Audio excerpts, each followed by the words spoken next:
Alright, so friends, welcome back to more Warhammer times. Last time we did a bunch of side quests around Footfall. Like I said in the tweet that went out, we suplexed some cultish shenanigans. We wiped out some heretics, knocked out some gang members, knocked down the leader of the Anvers gang, met a new NPC friend. In fact, we're about to meet her in the warehouse to help her out with a little complication she is having. Once we resolve this whole thing, we'll probably head over to maybe back to the Martyr's Endurance, see if there's anything else for us, and then if there's nothing else in that bar area, then we'll head over to the quarantine zone, see what awaits us there. After that, I think we'll be done with Footfall, whatever it's called, with Footfall, and then we'll head over to another planet, because we got other planets to explore in this same system, my friends. Easier map with brushes. Okay, good. Oh, for source stuff. Gotcha. And gold source. Gotcha. Gold source or gold sex? I mean, can it be both? Are we going heretic, Joseph? Well, I mean, the plan isn't to fully go heretic entirely, but for chapter 2, we are committed to only choosing heretical choices. That is a thing that is very much happening. And that is, for better or for worse, whatever happens, happens, right? Remnants of metallic tags have been cut. Oh, so it's unidentified right now. Yeah, that for the entirety of chapter 2, we are selecting only heretical choices when there's an opportunity to do so. And for now, oh, hold on, I was gonna look at the deets. She says, "Follow me, please." She's got a cool ass sword. She's got her pistol. There's gonna be some shit to kill, most undoubtedly. So if we look over here, you can see that I am more iconoclast right now. Right now, at least. I'm more iconoclast. A little bit of dogmatic. A little bit of heretical. Like a good chunk heretical. But more iconoclast. But, since heretical is going to be the selection for all of the rest of chapter 2, we saw there was some wild shit that could have been done with heresy in chapter 1. Who knows what awaits us in chapter 2. Yeah, we need the list. Actually, here's the thing, Arctic. I don't even have the list. Because unless you're signed in to Straw Poll, like if you have a Straw Poll account, there's no way to trace it back to an individual. Unless it's through, like, unless you could somehow map someone's IP address to their Discord name. But yeah, I have no means. No means to do so. He says, the heretics, oh no! Yeah, I actually just noticed this up here. The Puritan thing is more full, but I think this means we're going more into fanatic. I guess iconoclast is technically considered fanatic, maybe? Willing to push the boundaries. Yeah. Heretical doubts or their own dubious methods. I guess Puritan is, yeah, Imperium to the letter. We really haven't done a lot of dogmatic stuff, so yeah, we've been going more into these other two for sure. Led the charge, that's right, and it was close. It was like 7-9. Dogmatic and heretical. And honestly, I'm glad so far that dogmatic didn't win out, because there were like 2 or 3 side quests that were really interesting. And if we would have had to only do dogmatic, we would have had to kill everybody without, like, you know, talking to people. Because, you know, somebody's doing something slightly illicit. Time to kill everyone. That's like the dogmatic way, right? Time to purge the entire sector if one person sneezed and while they were sneezing, or after they sneezed, they didn't immediately say Imperium bless me or something, you know, or the Emperor bless me. So, at least with heretical, we've gotten to explore things. But I am biding my time for when something fucked up happens and the heretical choice rears its weird, fucked up, tentacled head. Who fucking knows, man? That is a good emote. Yeah, that is good. All right, friends. So, her name is Jai, I believe. Not Jay, but Jai. We've already explored all these areas. We've already looted these areas. She says, "Come with me. I have assistance. Or I need assistance." So there's an assistant. There's Torah. There's Core. Not sure who these nice people are. Nice jacket you got there. Originally, standard boxers transporting non-fragile cargo, but it was sealed manually. All right, what's going on up here? I see there's some peeps, some servitors, some thugs. Now, servitors are normally neutral, but they have been made to be not so nice. Jay, what's going on here, lady? She's just gonna help you? I was expecting you to say something about what's going on here. What's in these containers? We don't know. Now, we were here already. We looted this place already, but we were unable to really... There was nothing to interact with, and there wasn't really anything to investigate. But now we got some friends. So let's go talk to some friends. Thug, Bandit, Hitman, Thug. Who is there like a named person? Who's the leader of the bunch? You will beg for mercy. Oh, okay, no, it's. I was thinking Jay would say, "Oh yeah, let's talk about what's going down." Instead, she's like, "Hey, go talk to these people and start a fight." So we will do exactly that. Hexen says, "Not sure what's going on, but I know you got to kill." That's what's happening right now. That's for sure. And we got some pretty beefy boys. Some beefy boys, some not so beefy boys. Also, lots of explodey boys. We learned last time the explodey boys don't actually explode and do that much damage, but, I mean, you know, it can still cause a little something to happen. As always, myself, Cassia, and Adira lead the charge, and Argenta, Pascal are like the mid-range folks, and then Abelard rolled like shit, as always, but Jay is in our party. We can't control her directly, but she is a named and profile pictured person. So there we go. Hexen says, time to murder. Hexen, how was the rest of your Chrono Trigger playthrough? Did you ever finish it? So I was lurking the last time we streamed it, but I think I had to leave before we reached the end. So we've gotten to hang out with Hexen a couple times. She's always really cool. She's always funsies. Oh, and you were doing some fun, and the collabs you were doing with Bun were really fun too. I was glad to catch some of those. What we're gonna obviously do with Cassia is have her use her lidless eye ability to melt everyone's penises to a fine dust. A fine, measly dust. I'll put my guy relatively far back. Maybe not in front of like an explosive barrel. Maybe like Rot Heart. And then Argenta, since she is a mid-range fighter, it would make more sense to... Ooh, I don't like how that explosive barrel is right there. To put her maybe right here. And actually, for that matter, I should put myself even farther back, but there might not be a great choice for it. The reality of the situation is that I'll have to probably move to where these guys are. So I'll probably put myself here and just move in behind cover. Argenta, I'll leave there. Cassia, for now, I'll leave there, but I'll probably want to move her back. Abelard, we're going to put you pretty much right here, I think. There's some melee homies are going to try to close with us. And actually, there's going to be a lot of melee dudes doing stuff before Abelard can move. So, but I would rather they go for him than Cassia.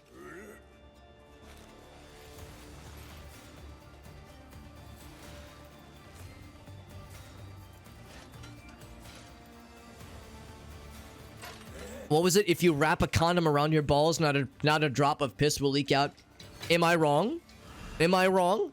Identify what segment of that sentence is factually incorrect. If I encase my testicles in a condom, no piss will come out of the balls. There is nothing incorrect about that sentence. So, I'm just saying. I'm just saying. Have I played Sifu? I have not. Although I've watched a few people play it. It looks awesome. It looks really hard though. It looks like you would kick the shit out of me, but it does look really fun. Move Pascal to right there. Yeah, I keep meaning to go back and fix it, Arctic. It's only for some quotes is the thing. It's only for some of them, but only some of them though. It's very weird.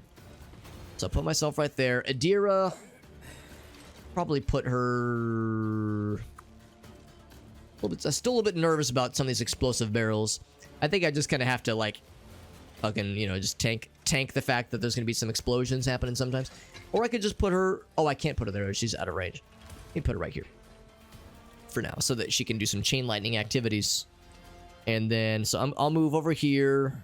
Who else? Who have I not considered? I cannot move Jay. She's not in my retinue. That's the word of the day, retinue. I'm a little bit concerned about Abelard. Who all gets to move before he gets to move? I think everybody. Everyone except Armored Bandit and Bandit Hitman and Bandit Hitman. So this servitor will close in with melee. That guy, he's a shooty boy, so I'll probably take a shot at him. And it's... Oh, there's more over on this side, too. Oh, joy. Except he's too far away, so he won't be able to do much. He'll probably close in with melee with Abelard. Now, of course, we're gonna kill some of these before they can act. But only the really weak ones. The strong boys, we won't be able to kill entirely. But we'll be able to weaken them down. The combat servitors, I'm a little bit concerned about. Maybe Abelard will be okay, though. Putting him out into center like that. Putting him too far away can be a danger, because we need to buff him up first, obviously. But the good thing is Cassia and Adira go before he does, or before any of the bad guys go. So we'll be able to buff him up pretty good. So let's try this. So first things first, I'm going to move myself right here. I'll still be able to shoot everybody that I want to. If you do piss in the condom, it's stored in the balls. And it will come out of the balls. Wait, hold on. Let me read that again to wrap my head around this.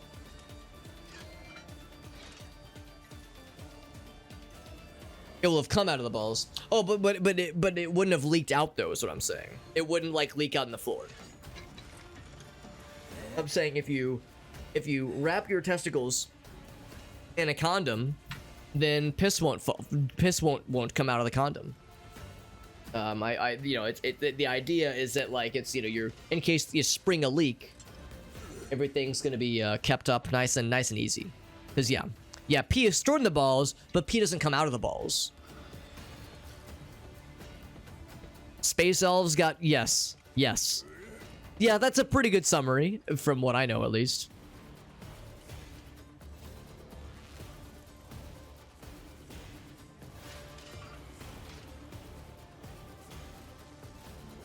Would argue over it. Oh wait. Oh, Joseph saying he doesn't know the lore, or maybe you meant to talk to Arctic.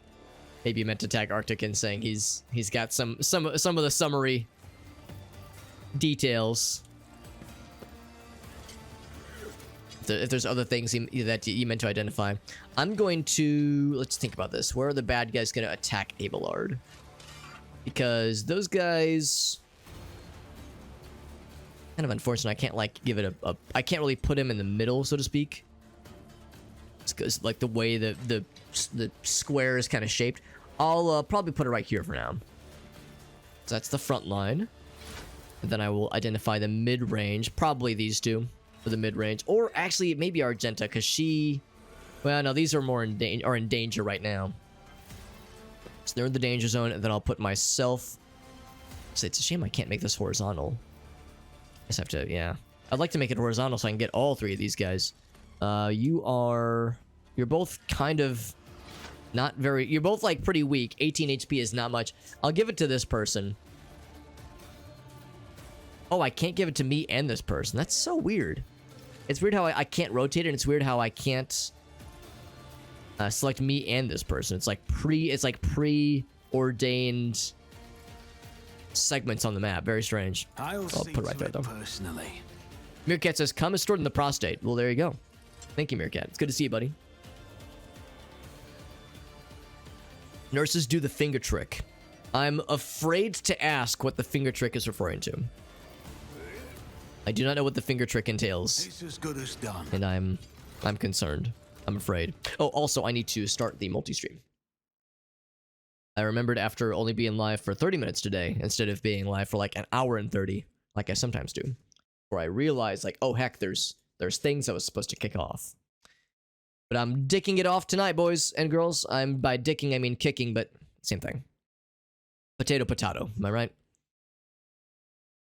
This combat, I'm thinking, should be fairly quick because, like, there's the servitors are fairly beefy. Some of the combat boys, but I'm thinking it shouldn't be too bad. Especially because, like, we've leveled up our guys pretty strong, so I think they'll be able to handle it. This. There we go. Easy peasy. It's 14 bad guys total, so it's not a small number. Oh, gotcha. That's the finger trick. It's more or less what I expected. More or less what I expected, I would say. Why did we move? Oh, I must have clicked something by accident. Oh, well, now I'm out of cover. Shit. I must have clicked without meaning to, and that's embarrassing. It's like, why am I out here now? And I can't move back, so alright, well. The good news is that perfect spot not only wasted my movement points and put me out of cover, but it was a wasted action point because perfect spot only really works if you're in cover. And I'm not in cover right now. So Whatever misclicked I did fucked everything up, but that's okay because our guy's far enough back. We probably won't exactly be a primary target. We could pretty much drop any one of these guys. I can't kill him, nor am I guaranteed to hit him. Or shit him, for that matter. Is there anybody big that I'm guaranteed to hit? 47. I mean, there's no guarantee fully, obviously, but 95 is, like, pretty good. 62, 95, yeah. The thing is, Cassia is probably going to melt that guy's entire butthole with her lidless eye ability. I could shoot Abelard, oh boy. I think I'll take a pot shot at this guy. It's probably the best I can do. I killed him and blew up the thingy behind him and poisoned him and everyone he once knew and loved. That is good intel.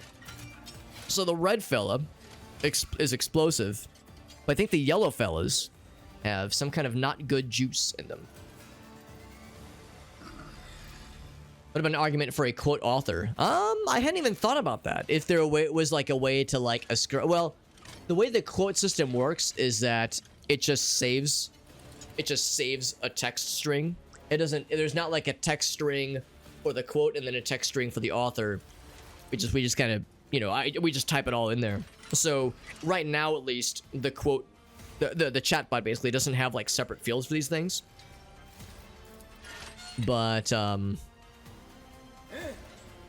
we just do like regex or something like that. I don't actually know if it supports regex. It might. I know it supports some kind of expression, but I don't know if it's regex specifically. But yeah, usually I just type in the author. I just call it a day. And I just manually do like this, you know, end quote, space, hyphen, space, person's name. That's just usually what I do just because it's simple enough. It's a hands-free experience. Well, I mean, someone else's hands. Better try some Unity. Yeah, I mean, some people like to mess around with Unity. It's not just for making games. You could use it to make other interesting stuffs. Is he poisoned? I'm curious. Is it like it's this poison gaseous stuff? Target Destinator, no. So he's not poisoned per se. I'm curious what that was that exploded.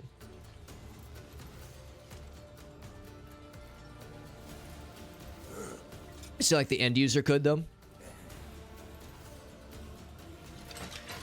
Could search for a map. Oh, like searching for quotes, that kind of thing. Right. So like maybe if there was some kind of command here that said do it like return all quotes ascribed to this person. That's a good question. If there's a way to query the list of the list of quotes. I don't actually know. If the bot supports it. Yeah. That'd be pretty slick if there was. Yeah. That'd be something for me to look into. I just use Streamlabs chatbot. It's nothing fancy. So yeah, that would be pretty cool to know, actually. Curse of Rust. Group effect applied. Curse of Rust. That's a thing that they have. Can I see whomst got this? Group effect. Bandit Hitman. You have this thing. What is it that you have? Corrodes armor it touches. Okay. Interesting. Like a quote. Oh yeah. That'd be really cool. That's a really good idea, Arctic. Yeah, and that would help with a thing that who was it? There was I think it was One-Legged Duck was looking for a quote that they had once and they couldn't find it. So yeah, if there was an end user thing like some kind of query that could be done, that'd be pretty slick. That'd be really slick. Okay, so the thing that exploded, it looks like it didn't explicitly say. Yeah, the cover applied Curse of Rust. Okay, maybe that's what it means, because this guy... Yeah, this guy's got it. Okay, so yeah. So the toxic substance corrodes armor. Okay, that answers my question. So it doesn't do damage, it just makes armor less good. And this guy actually took a lot of damage. He was only expected to take like 20 to 30. He took like 40, though. I don't know if it was because I crit or because the explosion fucked him up, but regardless, we'll fucking take it, baby. So good round. Something around 70. Yeah, I mean, Arctics, you've had a bunch, obviously. You've had a lot of good ones, which has been great. I'm realizing also that if I do this, it's going to fuck up Abelard real bad. So what I'd like to do, if I get over here, if there's a way that I could cast this without melting Abelard's butthole. That'd be the best I could do, and I'd only hit one person. So unfortunately, Abelard kind of is in a not great spot. I could put her here and do this, and then I'd hit a bunch of people. But of course, it puts her in the danger zone. So there is a risk there. There's a risk there, but that would do some good damage. I'd be able to kill one dude, actually several, most likely. Like that kind of group in the top right, and the dude right in front of me. So that is an option. What if I stood here? Or even here? What if I didn't get too close to Abelard? Yeah, no matter how you slice it, it's still real easy to hit our boy. Also, it looks like that would explode this guy. So no matter what I do, this is going to get a little bit spicy. Unless I go here. If I go here... Oh, it'll still explode it. So it's still gonna... It's gonna hurt no matter what I do. Yeah, but it'd be so cool to just fucking melt these dudes. It'd be so neat to just fucking explode everybody. It wouldn't kill everybody, but it'd do some really good damage. And then Adira could come up and do her chain lightning. That'd be pretty slick. Like a control F, yeah. Yeah, that'd be nice too. Or even if it was just a matter of having some kind of way to regulate, export the list of quotes to an Excel spreadsheet or even a Google Sheets that anybody could just look up with a exclamation point quotes command or something like that. These are all things that are awesome ideas. Yeah, these are all very good ideas. I know we've talked about like the exportable list idea before. It's just something I need to like.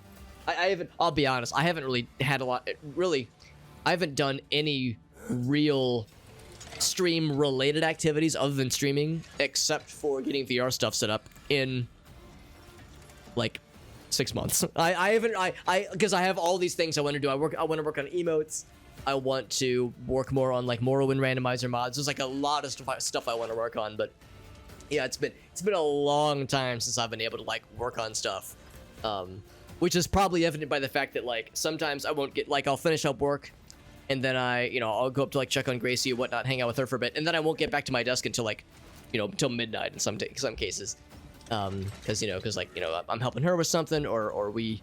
Or like I was describing earlier, we go down a rabbit hole of like looking up tutorials for things, trying to help her out with like learning fun things, or helping her with her artsy stuff.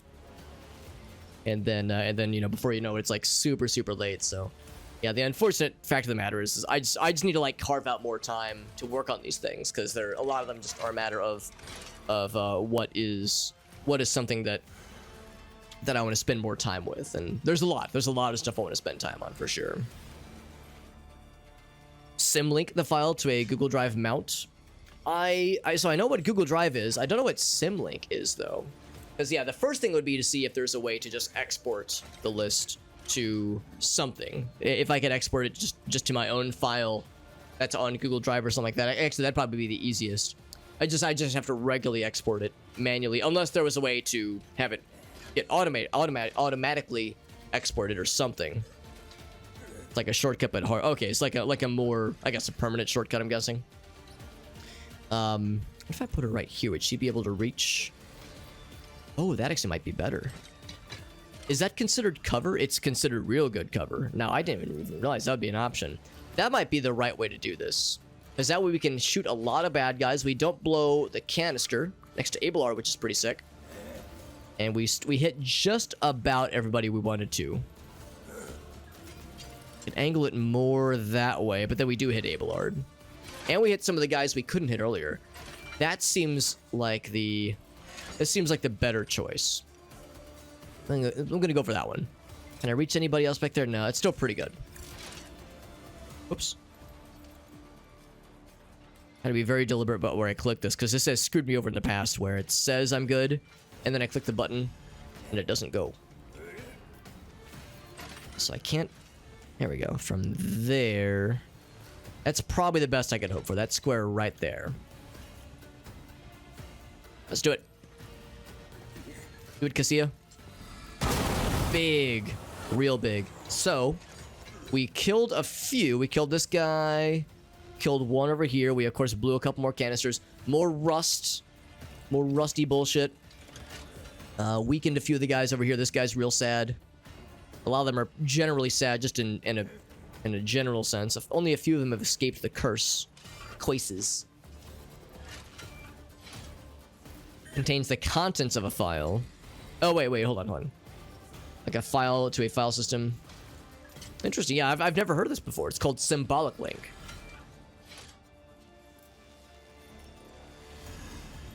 Right to the file instead.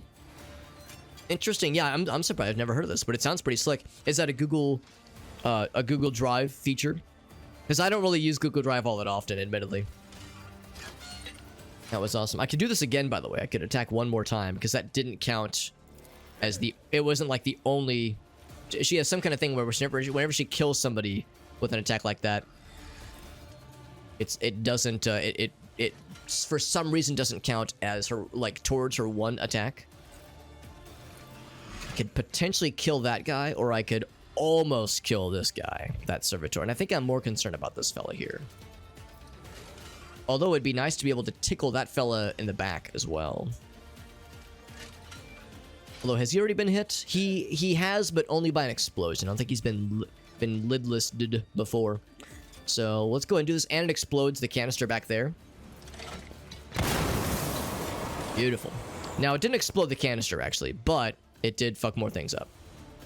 I'm surprised it didn't hit that guy, though. It looked like it was going to.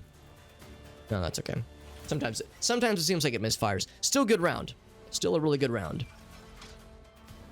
I'm going to, for the time being...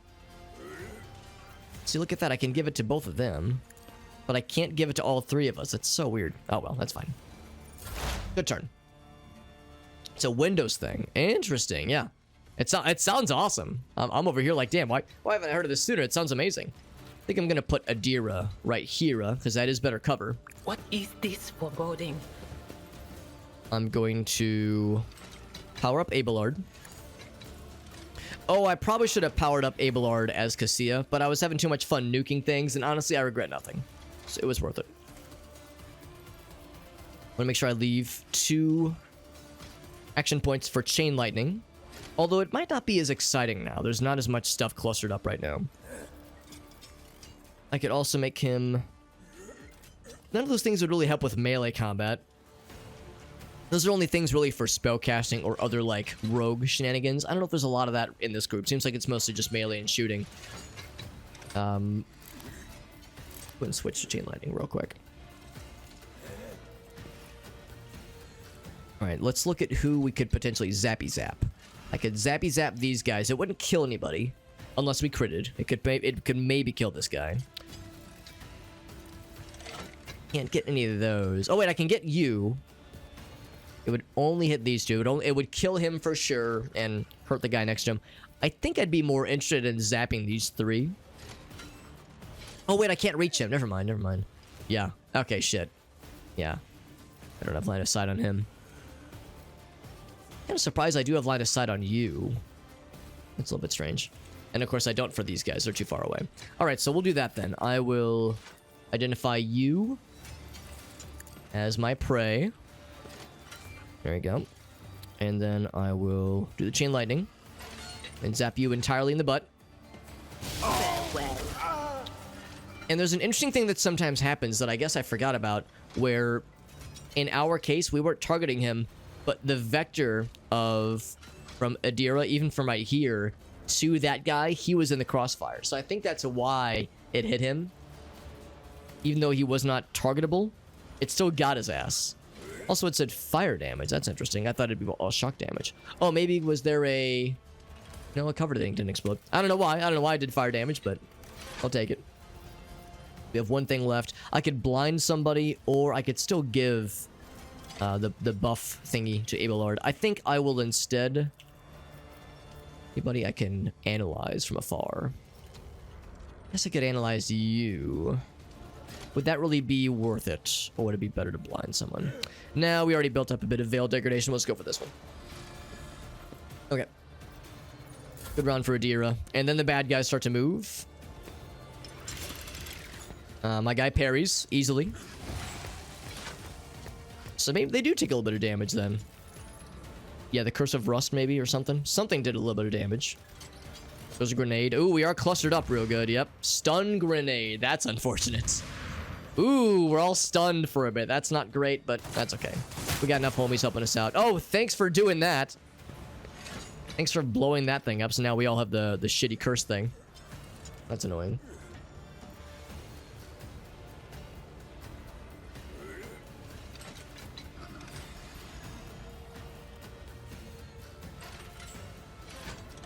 With the original file with the symbolic link. Interesting. I gotcha. It does sound really nice. Yeah. I keep thinking like, damn, why'd I not hear about this sooner? It sounds great. It sounds really, really helpful. Now, of course, they stunned some of their buddies. They did not stun Abelard. I think he... Oh, wait, no, they did stun him. Thought maybe he resisted. Yeah, cannot act. Okay, that's actually where the willpower thing would have helped. He would have resisted that. I didn't think about grenades, and I really should have, because we are clustered up in a pretty close quarters environment. But they stunned some of their own homies as well, so, you know, there's a cost. We killed 4 of theirs, so, you know, they're a little bit desperate. There's a lot of bad guys to shoot at. I am going to do a... I'm gonna stay put. I'm gonna do a controlled shot. I'm gonna call the shot. And then I will also do a bit more damage with them. And then I will do an area shot. And I'm going to shoot at pretty much this whole cluster of things. I would say that is more gooder. Maybe even that one there. Actually, I didn't even have to do a controlled shot that way because we're not able to shoot Abelard from there. We entirely missed. That's disappointing. That's okay. I mean, unfortunate, but them's the breaks. We can still assign an objective if somebody else could kill somebody. I'll have somebody else kill probably the servitor. Probably this guy.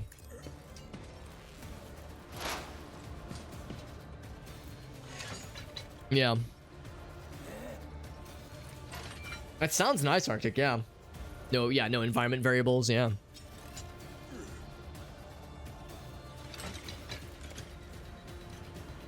Does that sound that sounds something kind of like almost like mapping like a temporary drive or like a some kind of like new drive letter thing. But it's a symbolic link, right? Not just remapping an existing location or even a network location potentially. That's interesting. On to Pascal, who has 41 stacks of something. Oh, that's the lethality thing. Right. I remember this now, yeah. Yeah, we were talking about Death Whisper. I know some people were asking about this last time, and they were saying, no, Death Whisper isn't melee only, but for Pascal it is. Unfortunately, he is a shitty assassin, because I did not understand how that was supposed to work. I don't know if it's really... Do I want to make these guys shitty with their weapons, or make my guys good with their weapons? I can't really get everybody. The ones I'm more worried about are is this cluster up here. Let's go and do it that way. No line of sight. Really? You don't have line of sight? Can't just like look over? Wow, that's unfortunate. So anywhere past here, we cannot see. Okay, I can see that square. But I can't see that. Oh, I guess, I mean, this is low cover, though. I didn't think it'd be high cover. Or what's it called? Full cover. That's unfortunate. So I can't get everybody in the path of this. Isn't that weird, too? There's spaces on the same square. Oh, I guess because it's... Yeah, if it's right here, the square is not highlighted, but here it is. Because what I'd like to do is give the people down here a boost. Because this is their weapon skill, right? Increase dodge. Oh, okay, it's dodging, that kind of thing. Or decreasing their ability to dodge. Okay, never mind. I think I'll just give it to the homies down here then. Shame I can't get Pascal as well. Although, you know, I care more about Pascal than I do the NPC friends, so let's do it this way. Well, let's do it that way.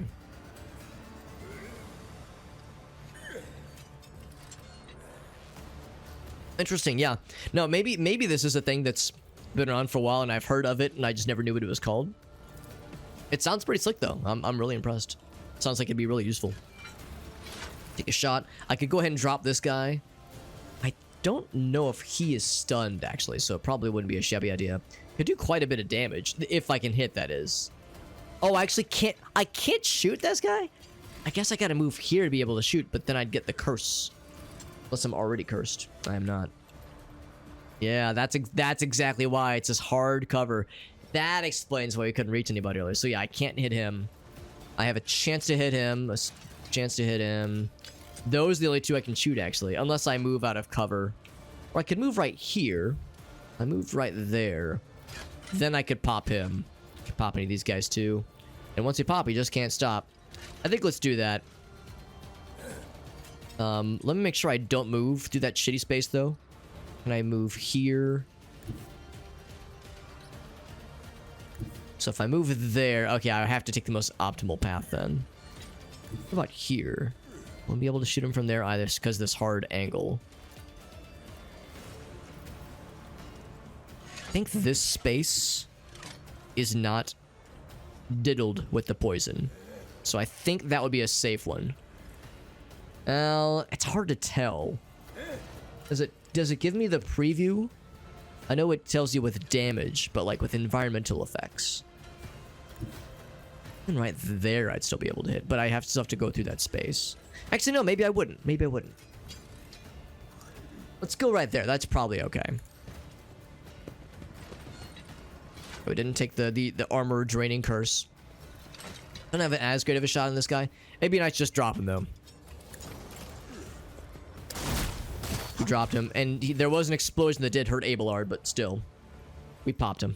We melted him entirely.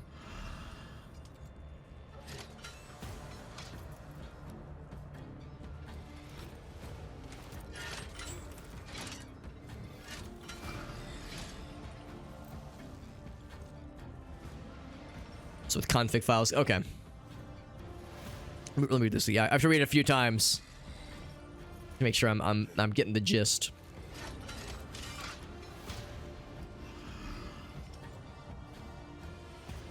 Module.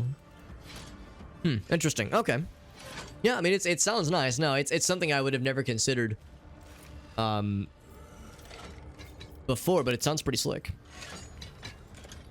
And for the opening, is there anybody I want to focus on right now? Probably one of these two. They're both servitors. He is melee. No, he's ranged, I think. No, he's melee. And he's ranged. He looks... Oh, he's got a big heckin'... Yeah, he's got a big old honker of a gun, whatever that thing is. It's something scary. It's something big and scary looking. Yeah, let's make him not good. Oh, I can't... Oh, he's out of range. I can't do that one. Yeah, there's not a lot I can do to him from here, then. Aim for the opening would only help for other assassins. And we only have the one. And again, Pascal, now that I know what I know, Pascal was not a good choice for assassin. I should have selected something else for him. I guess I'll just apply a stack towards him. It's the best I can do right now. It's a shame I can't reach him with Machine Spirit. Oh, shit! Machine Spirit Banishment would be really good, because these guys probably have Reject the Flesh. They do. They absolutely do. It's a shame these guys are out of range. Yeah, there's no servitors in range of that. Maybe this poison will start to dissipate soon and I can put him in range. Takes a couple shots. Here comes the big man. Whoa, he fired a fucking rocket at Cassia, who dodged that shit, thankfully. And all he did was shoot Abelard a couple times. Very good. And now Jay's coming up. What's she gonna do? She shot the shit out of Abelard. Man, he is getting really good at soaking in hits by allies. Or very good shots. Oh my god. Abelard has lost over half his health, and an enemy has not touched him a single time. Well, that's not true. One guy did shoot him, like, for maybe 6 damage. But in all fairness, they just shot the crap out of their own homie, so... Guess that just them's the breaks.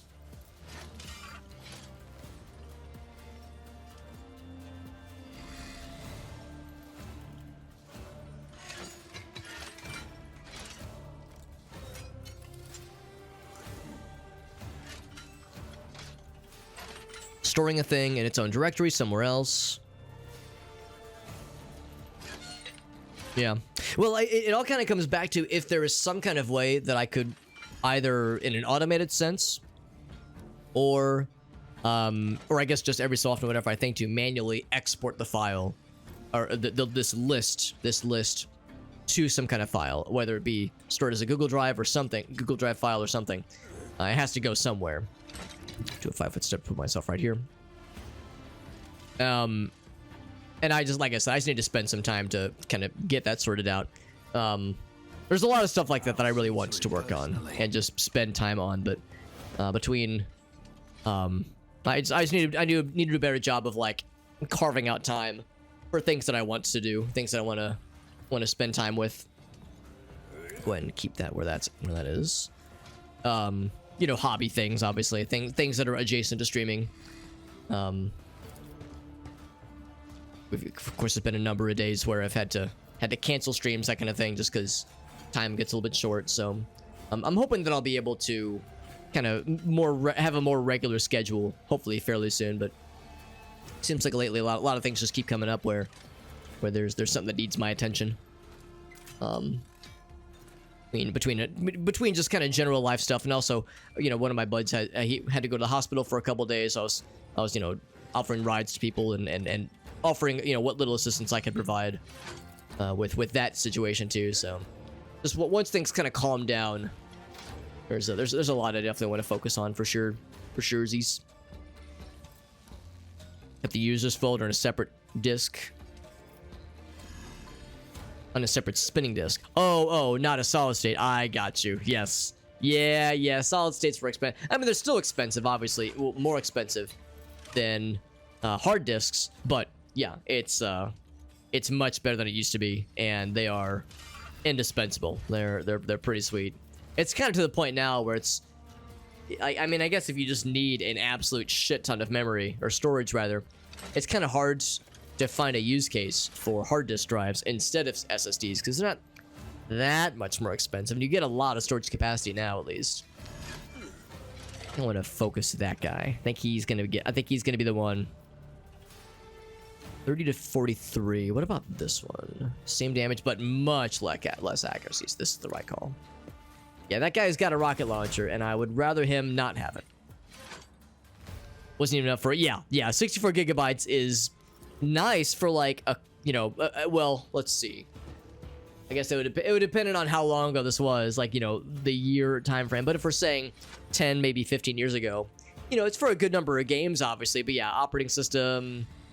Yeah, it's nothing that is. Yeah, not a lot of usefulness there, unfortunately. So that is. I'm gonna have to do another 5-foot step, I think. I could do this guy again, which wouldn't be a shabby idea. It would make a bunch of them really sad. Or I could do the soul burn and just melt these two guys. In fact, it could kill one of them. 19 to 43. Ooh, I could hit the guys on the side there. I don't think they've been damaged yet. Well, they've been damaged, but not by a lidless eye. Let's do that one. Isn't this a job for the serfs? I don't know if it killed anybody. But it definitely, I think it crit one person. I could put a Scourge down if there was a choke point anywhere. Could still do the immolation. That would definitely kill that one in the back. The one with the rocket launcher. Oh, but there's another one with a rocket launcher. Oh boy. Yeah, so in that case, I might just do another one of these then. It's still weird. It seems like last time I remember specifically trying to target somebody, like some of the other dudes in the back line. And it just didn't seem to work. So it seems like sometimes there's like a misfire that occurs. But I think that... Oh, that would hit Abelard. We don't want that. Yeah, we don't want to melt Abelard's face. That'd be not good. He's already very low on health. And he's yet to go because he was stunned, obviously. Let's do that. And let's make sure it actually works. Because we saw an instance not too long ago where I was mousing over a square, but the square wasn't actually highlighted. It was the square next to it. So it's like you have to really make sure that what you're clicking is what you want to click. There we go. See, that worked a lot better. And it killed both of the rocket launcher servitors. Once again, Cassia's a fucking badass, dude. She's the best. She's the coolest. And this guy is the only servitor left, I think. And he's just a melee guy, so he's not too scary.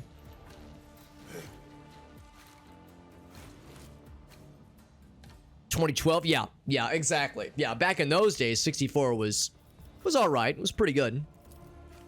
Gonna give Abelard a boost because he's getting the shit kicked out of him. Not a servitor. Gets him some temporary wounds as well. Then it's Adira's turn, but she is stunned, so the servitor moves. And he parries. Even though he's stunned, he does parry. And Jay's gonna shoot, or her assistant's gonna shoot the crap out of Abelard. Well, she did, but she also did kill the other guy. He does nothing, maybe because he's stunned. I have that much RAM. Yeah. 64 gigs of RAM is very much within the realms of possibility.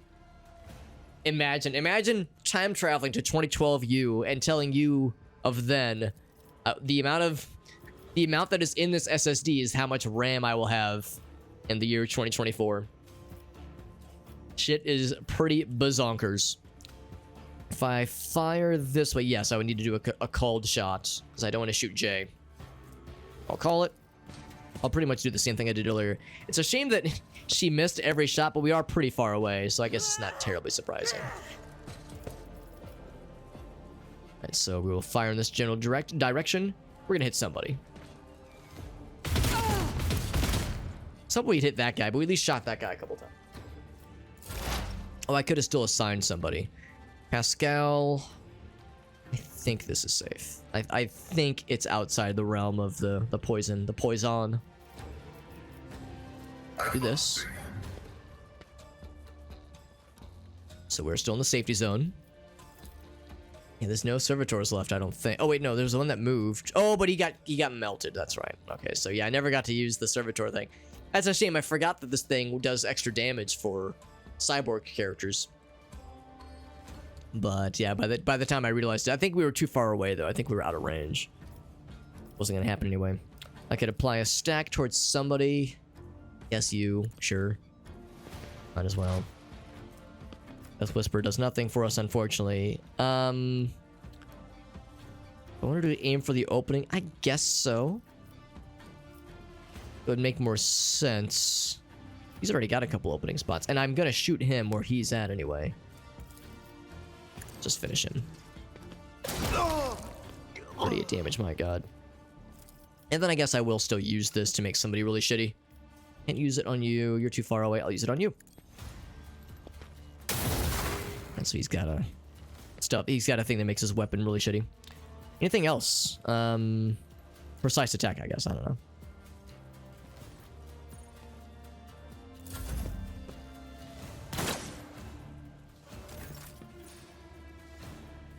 He took one shot and missed. And now, so after Abelard got to be the punching bag for so long, he finally gets to go himself. Abelard, I'm so proud of you. There's no other bad guys back this way. Yeah, this fight is, you know, almost over for all intents and purposes. Not sure what that was. 37 damage to chop that guy's entire balls off. And just a few dudes left. Just two. Just those two, actually. 16. Oh, okay, I gotcha. But still, though, yeah, the other workstation is 64. Apple device with more RAM, you just have to buy a whole new machine. yeah, there are no options for that. The other options really are fuck you. It's ridiculous. Oh, but there's nobody. Wait, right. I'm actually surprised it let me even click that. That's okay. I'll just do endure. I'm surprised it let me click it because there's nobody in the range. Yeah, there's no one in the range. I could move up slightly, but it's just not worth it. Away from the barrel, she says. Throws a grenade. It did a bit of damage. And she gave Adira a bonus round, which is a weird choice. Adira could reach that guy. Or could reach that guy. Can't do both. Could she scream at their buttholes to make him pop? Yes, but not both. Did I set someone on fire? I could set someone on fire and then shoot at somebody, but I don't think we have very good range. I'll just play it safe. By making his head pop. It killed the other guy for some reason. Maybe it was a warp shenanigans thing that happened. A warp occurrence. A perils of the warp. There it is.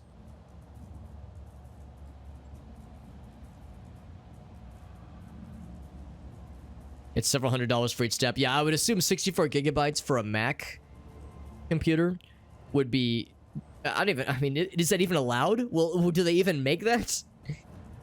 I would imagine 16 is a lot for a Mac, and 32 would be like absurd. So I don't know if I've ever seen a 64 gigabyte Mac device. 3,000. I would assume like at least 5,000. I'd assume it'd be a crap ton. I mean, 3,000 is a crap ton, but yeah, it's and of course, in all defense, they're probably more efficient with their memory usage than a Windows machine is, but still, it's a whole fuck ton. All right, so they didn't steal anything. She says these are the containers that the bad guys were going to try to steal. Coordinates to my crew, who will deliver the stuff elsewhere. She says, let's go somewhere else to discuss the details of this deal, and maybe payment for our efforts. I'm gonna leave it here unattended. She says no one else is gonna come near here, and we did cause some explosions and some gas leaks. Concern for our property. Vaunted wisdom worth all the trouble. But then there's footsteps behind. And they like slide forward. Oh god, what even happened? Somebody just popped a corpse. He like stepped on a corpse and he exploded. Wow, there is a 64 gig. That's crazy. About 3,600. It's not as expensive as I thought it'd be. 36 is a lot, but I thought it'd be way more. So Vladimir's agent, but he's like, wait a second, the rogue trader's here. Yeah. Yeah, he didn't realize we were gonna be helping her. And then she doesn't know who we are.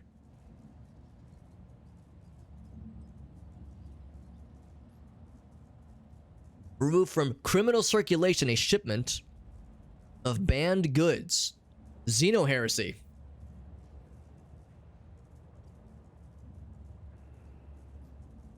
He's like, I'm sure your presence here is just a misunderstanding. If you are involved somehow in this like arrangement of goods that consists of xeno-heretical things. Too great a coincidence that the Legion's representative should arrive here just after Jai has recovered her spoils.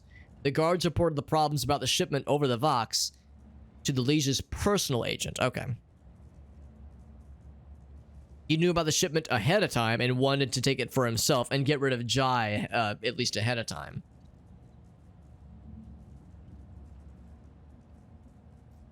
And if not for us kind of helping at the last minute, they might have gotten away with it.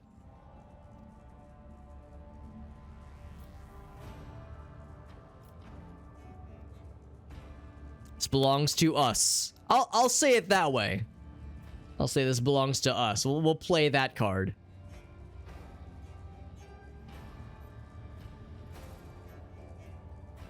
Nah, yeah, that's impressive, Arctic. Yeah. You can do 128. Yeah, I just assumed they wouldn't even, like, they wouldn't bother. Because I can't imagine there's a lot of users out there that would want 64 gigs, much less 128. So they do make it. Gotta pay a premium. Yep, I do not doubt it.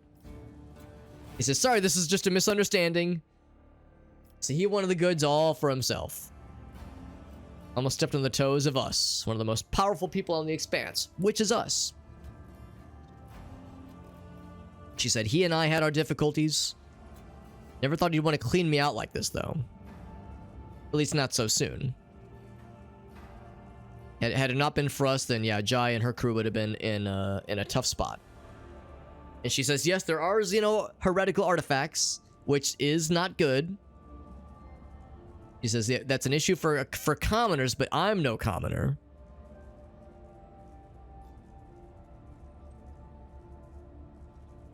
Yeah, we were just helping to recapture a few containers.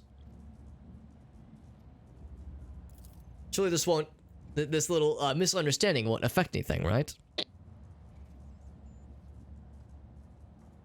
And then he says, you're an uneducated laywoman and a thief who ought to stay away from the technological perversities of non-humans.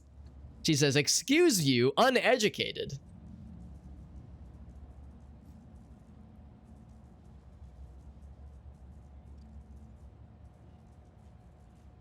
Machine learning data now. Yeah, that makes sense. I mean, I'm sure it does. I mean, even though Apple devices are at least they or at least marketed as being more, you know, RAM efficient, memory efficient than Windows machines, I'm sure they probably churn through more than I would think that they would.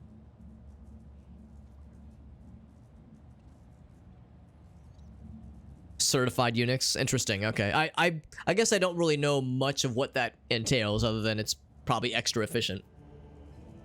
The Just Survive January dare drop stuff, probably not, Joseph. I like those kinds of community drops, but it's not usually a focus of mine unless it's a game I'm already playing. Like, sometimes I do play Lethal Company, for instance, but I only really play with friends that are using mods, so I wouldn't really go out of my way for any of those kinds of drops, but I think it's cool they're doing them.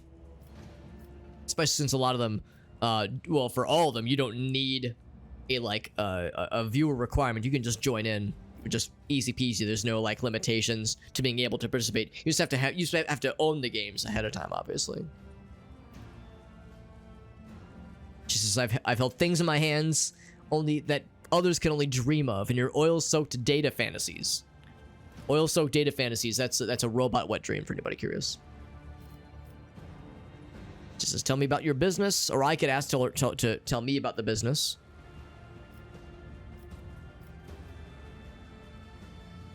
Atone for your deplorable crimes, or die where you stand. Or we could just kill her. Jesus. I could just ask, like, listen, tell me the deets. This is not my first year here, nor is it my first year in the business. I've dealt with humans and hunters and xenos. I know what the ecclesiarchy is all about, right, based on her previous dealings. But I know that there's a line not to cross.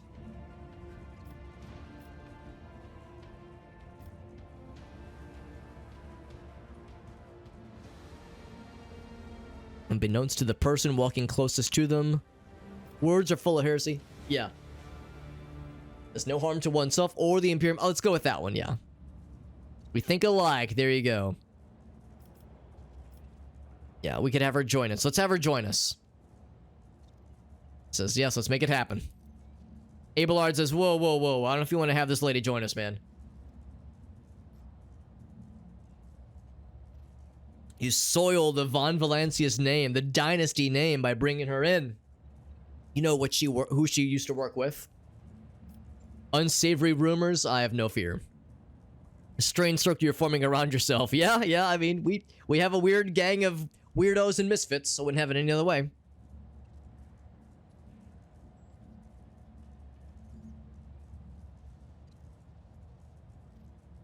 So it's just kind of a... Oh, okay, I got you. Yeah, just a kind of a... Maybe not vague, but a not necessarily all that useful anymore certification for what a Unix system is. Some scientific companies still... So yes, for some it still makes sense. So that might be where in some cases Mac is a actually like legit valid option. But yeah, interesting stuff. We got Drana over on TikTok. Hope you're doing well, bud. And then, oh wait, does Jai know Argenta already? Oh, she does. She knows about Argenta. She says there's an angelic beauty behind all the idle gossip. Oh, she thinks she's pretty. Then she says, when were you going to reveal your true identity? Well, yeah, there were some secrets. Talking to a rogue trader, not an envoy. I would have shown a little bit of decorum. Want to talk like normal people do.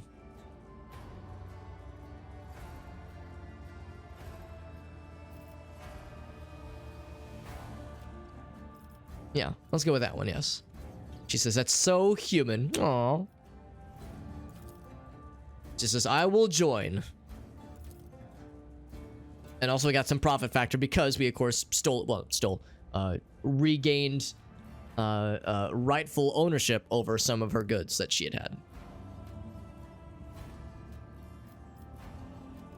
All right, so we got the goods. And then it sounds like she has some, there might also be some side quest stuff with her as well. We'll go ahead and add her into our group. I'm not sure I know what kind of stuff she's got. I think I saw that I think she might be an officer like Cassia. So, but I can't bear to not have Cassia in our group. She's too cool. She's too strong. I hate to say this. I might drop Pascal because I like his character a lot, and he's got some cool stuff, some cool abilities. But yeah, I think of all the characters, I think he's the one I'm the least excited about. We got Veritas in the house, man. You know it's a party when Veritas pops in. Good to see you, my friend. They'd rather use a Mac than... Yes, oh yeah, exactly, Arctic. It makes so much sense. Yeah, we got Ali, we got Empty Rainer, we got Alina, we got Mugden, we got the freaking squad, man. Thank you for being here, guys and gals. We're playing some more Rogue Trader, Warhammer 40k Rogue Trader. Veritas also is a user of Dare Drop, so he knows all about the Dare Drop stuff. That's why we're actually playing this game. We got a review copy through Dare Drop, and right now we have one Steam key unlock guaranteed, but there's one more we're working on. We're trying to unlock. We're trying to beat Chapter 2 using only heretical choices. Now, for those who know Warhammer, you might be asking, Alex, why did you choose heretical? We ran a poll, and heretical won the poll by 2 votes. It was close, but it did win. So whenever there's an option, we choose heresy. And if we can beat Chapter 2 using only heresy choices, we'll get an extra Steam key as well. So once this game's campaign is done, we'll have 2 Steam keys to give away. One for this game and one for Pathfinder, Wrath of the Righteous. I see you're doing some Dying Light. Thank you, by the way, to... let me scroll up here. Thank you, Joel Gasso, doing the shout out for our friend Veritas. Dying Light, though, that's awesome, man. I've only played the first one, but I like the game a lot. Veritas, you probably know the deal. If you have any clips to share, I'd love to see them. So whenever somebody raids me, I always like to see whatever clippies they might have going on. I thought it said Rebel Sniper Rifle. I was like, holy shit, it's a pistol, but it's a sniper rifle. No, it's just an auto pistol, and it's just okay. Honestly, I think I'm gonna cargo that one. It was just okay. We just won a fight, and we're looting some stuff, and we are in this. This is Chapter 2. By this point in the game, we are exploring a place called Footfall, which is kind of a seedy den. Kind of think Mos Eisley from Star Wars, like pirates and looters and smugglers, and not the best types are here, but we make some new friends. We made some new friends. We've resolved some side quests. It's a good time. It's a good old time. Really likes these auto pistols, but again, I just thought they were just kind of okay. Mesh vests are just okay. The dynamo boots sound nice, so I'll basically only take those boots. They were made for walking, and that's just what they'll do. Go and grab that real quick.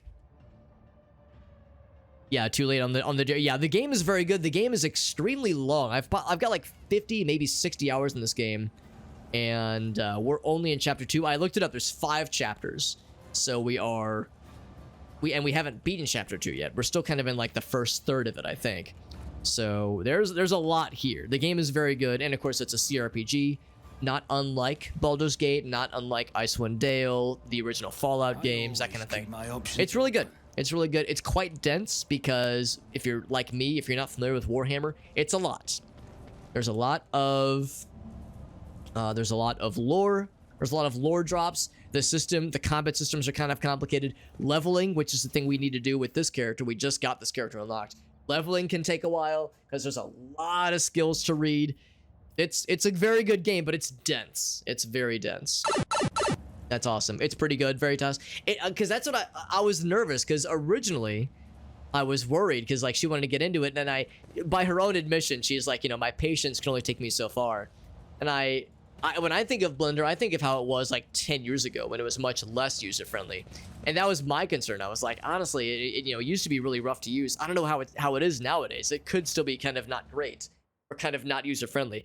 It's probably still tough if someone's never done 3D modeling. I'm sure there's still a barrier to entry. But yeah, we did some research. We looked up some YouTube videos and some tutorials, and it looks better. Yeah, they worked the whole thing. Yeah, it looks a lot better nowadays than it used to be. Because in the old days, I think it was nigh impossible. It was a good free alternative to 3ds Max or some of the other Autodesk suite options, but that software is obviously incredibly expensive. And you still have Maya, you still have Autodesk, but Blender being a free alternative that's open source, yeah, it sounds like it's pretty nice, actually. It sounds really nice. So both Alina and Veritas, yeah, that's awesome, buds.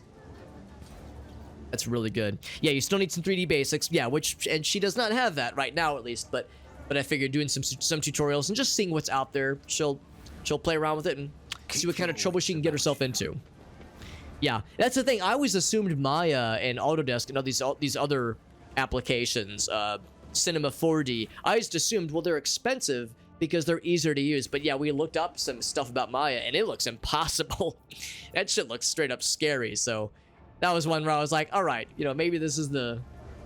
Maybe this actually is the safer choice, because it's less of a fucking headache waiting to happen. Let's get over here. We're gonna try to get into the quarantine area, because this area is under quarantine. There's some kind of horrible disease about, allegedly, that's been reported. We want to explore it ourselves and see what the happening haps are. So let's talk to this guy. Have him let us in. I'm like Eric Andre shaking the bar. Let me in. You don't get overwhelmed with the stuff. Yeah.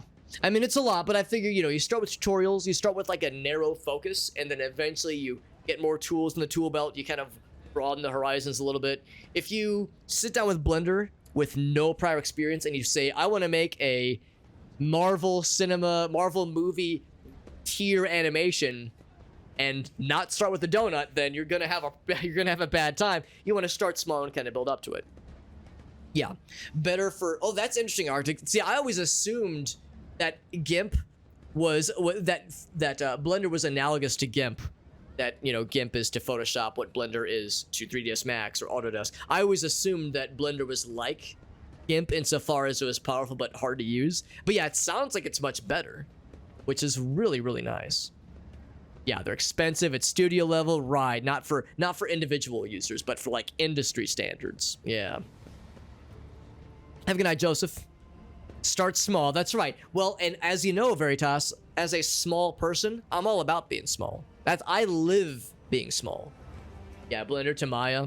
That's good. That's really good. And also, you don't have to pay like hundreds of dollars a month or however much it is for a Maya license. Shit is bananas. He says, you, in regard to your esteemed self, clear out a passage and let you through. He says, all right, we'll do it. He says, I'm not sure why you want to do this, but we'll open it up for you, bro. Now can I actually get in? I see the thing is closed. I see this guy's like kind of bebopping around. How do I get in there? He says, yeah, we're going to clear a path. Well, could you clear the path, please? Clear the passage, let you through. Clearing into disarming mines. He says, you just wait, and we'll make a way for you in sooner or later. Oh, okay, so I guess I can't do it right now then. I guess I have to like come back sometime in the future then. Sticking with Blender. Very nice, man. Very nice.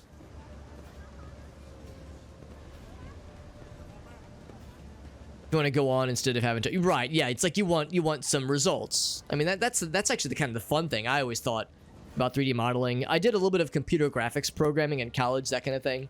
I had a class about computer graphics programming in college, so, you know, a number of programming... like computer graphics programming projects that I had to do, and although it's a lot, obviously, and it's complicated, a lot of math, a lot of that kind of shit. The thing I appreciated about it is, as I was gonna kind of walk around and see if there's like another entrance to the quarantine zone, but I don't think there is. But as I was doing stuff and as I was testing things, you know, with a normal software thing, depending on what you're doing, you're using, I don't know, like C++ or C#, that kind of thing. Windows forms or data structures, that kind of thing. If something bugs out, it might mean a form looks, you know, doesn't behave the way you want it to, or it might mean something crashes and you get an error message. It might be just kind of boring. But with computer graphics or 3D modeling, if something bugs out or doesn't do what you expected it to do, it could still do something interesting. You could look at something and go, okay, that didn't render the way I wanted it to, but it rendered it in an unexpected way. And I'm not going to use this right now, but I'm going to keep this in the back of my pocket for another project that might be able to use this. Like, you can stumble into some pretty fun or interesting stuff, at least, sometimes by accident. And I like that visual aspect of this didn't work in a way that is still interesting and maybe even useful to me. And yeah, I always admire that, just kind of in a general sense. I don't see any other way into that little zone down there, so I think we're just gonna leave this area. I was thinking maybe there was more we could do, but it seems like... So yeah, what if I go down this way? It seems like there's only one entrance. Also, Johnson, what's up, bud? This rain... Yeah, you're in the East Coast, Johnson. I know it's the Northeast is getting pounded pretty bad with some precipitation. Hope you and J-Bone are doing okay out there, Johnson. I know it's pretty modest here in the Midwest, but I know in the East Coast it's getting pretty crappy. Pretty crappy assy. Yeah, and this just wraps back to the original area. So yeah, I was thinking maybe this would lead to something cool. That's okay. Let's just go ahead. I think we're gonna leave this place then, because we can't get into the quarantine zone, and there's really no other things that we need to do here. Well, we need to take care of some business back at the ship. We need to take care of some business back at the ship. And actually, look at that. Yeah, errands. All of our errands are done. So all we have is this guy. Right, she has some business for us. She's called a cold trader. Interesting. Got that stuff. Oh, these are the companion quests. Right. That's Argenta. Right, then here's the main stuff. The chapters 2 stuff. So the food shortages, and then the quarantine stuff. People inside the quarantine. Right, yeah. So we can't go there right now. Okay. So let's go ahead and head back. Is there anything else in the rumors? We found the cache. Oh, right, this. There was also this one. We're getting pounded. Ooh, I'm jealous. TBH. He's meant for greatness. There you go. Yeah. Hey, I'm doing it anyway. He's down for it, man. I love the ambition. It's not too bad. Parents lost power. Gotcha. Okay. Yeah, it's for a. It's for a. Yeah. Get some low-level systems knowledge. Cause yeah, I mean I like C++, but that's how I learned programming. That was what my first college courses in programming were, was C++. So of course I'm biased towards liking that one more myself. Let's see if we can find this one. Back to the atrium. Let's check that out. We could probably find it once we're out there. So let's get to anything that says the rest of Footfall, which I think would be down here. Yeah, down this way. Double click.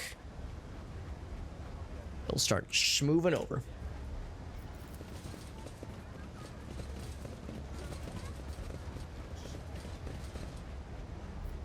Just gotta know what you're in for. Yeah. Yeah. Or at least have an idea. Right to the atrium. Probably nothing else than Marcher's Endurance. We've pretty much gotten that fixed up. That whole area was just kind of an area for us to meet Jai's character.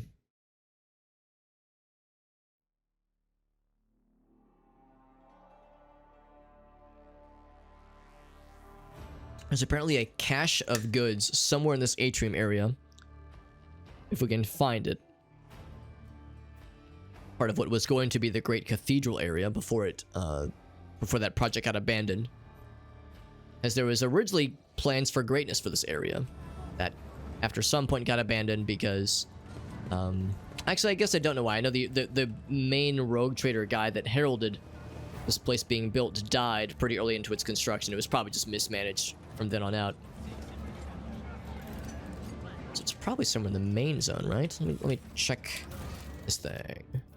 It was saying under rumors. It was this one right here. The former lantern. Colossal dome located in the atrium. Chapel for St. Drusus. There's an ancient cache inside of it. So let's go to the kind of the little zone area. Probably near Hieronymus, actually. Let's go over here. Always keep your eye on the prize. Kind of sniff around a little bit. This is the big one. Statue is Dwayne. Okay, that's not... Oh, I think I know what they're referring to. I'll still actually check in with Hieronymus. He might have something for us.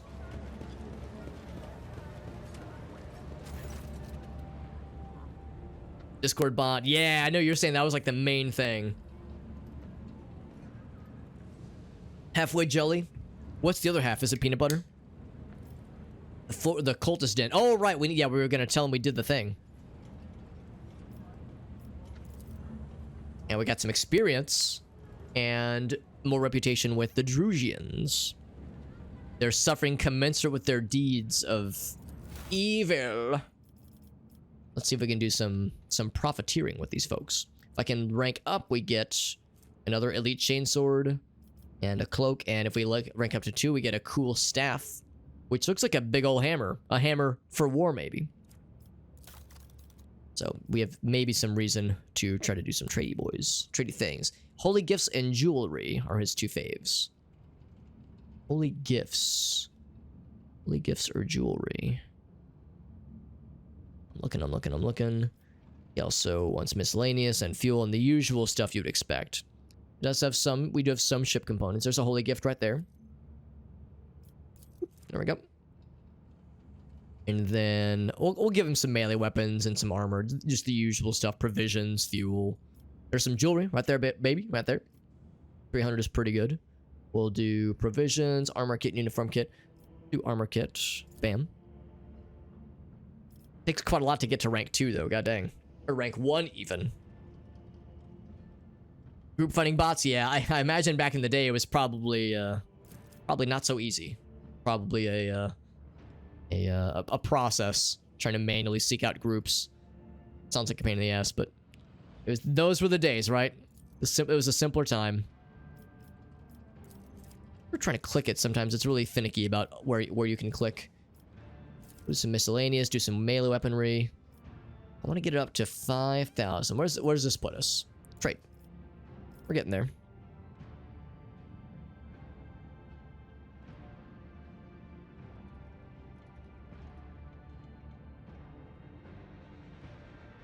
Lots of deadlock situations.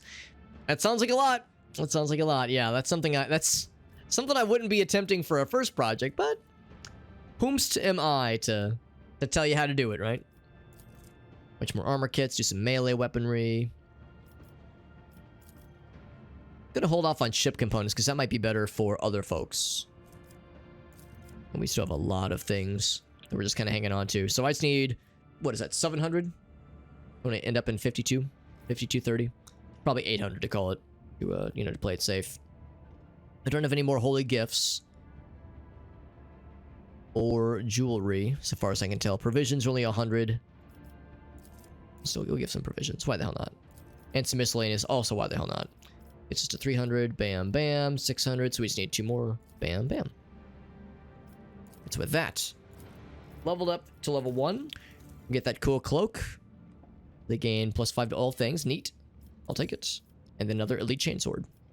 Also neat. I think I'll probably call it there, just because that takes a lot more rank up, but still. Out of curiosity, if I traded everything, we'd get 71,000. So barely enough for a rank 2. So yeah, probably not enough. Still though, that was good. In fact, for that matter, I should probably talk to, I guess, the liege fella to tell him we cleared out the Anvers. That'll probably make him happy. So for your dual wielding shenanigans, he has Anver chainsword and a chain axe. So if I look at this guy, his elite chainsword is better than both. So let's get rid of the less goodest, which would probably be the chain axe, which is a bummer because the chain axe is really cool. It's really, really neat. But I say that other chainsword is the better choice. So what are those? Now, is it better than the serrated greatsword? No, it does better minimum damage, obviously, but that brutal strike and the damage is pretty sick. Less armor penetration, which is a bummer. These things are great for dual wielding. So yeah, that's pretty sweet. It's going hard mode, that's right.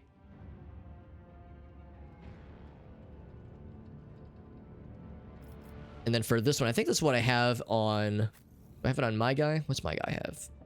Yes, but it's like a fancy version. Look how fancy it looks. Oh, this is oh, wait, no. This is... Oh, where'd I put that thing? Here? Oh, I understand. I was looking at the wrong thing. Yeah, this is it. Militant's Cloak. First melee attack in combat can't be parried or dodged. Which is cool. But only the first one in combat? I don't know. That's just kind of okay, I think. I think his current cloak is better. Against daemons, at least. Only against daemons, which is a bummer, but the scariest things we fight tend to be daemons.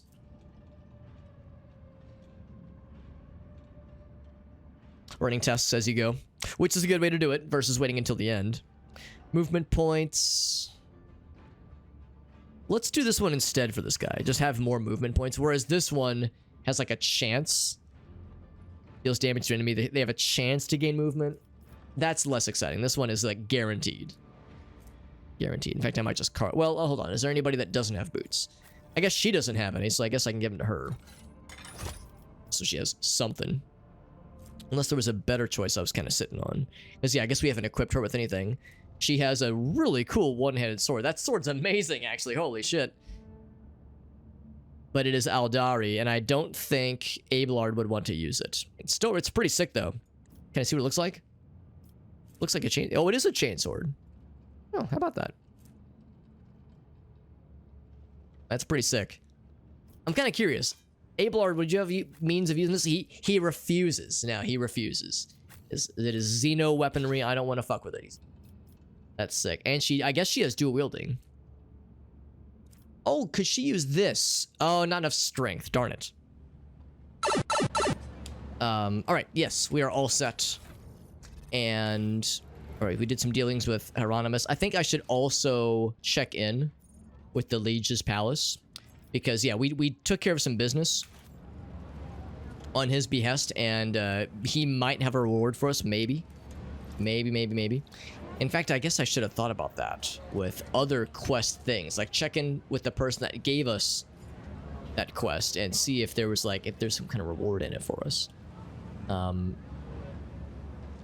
think the like chapel, maybe not chapel area, but the area that has like some like religious significance. I think it's over this way.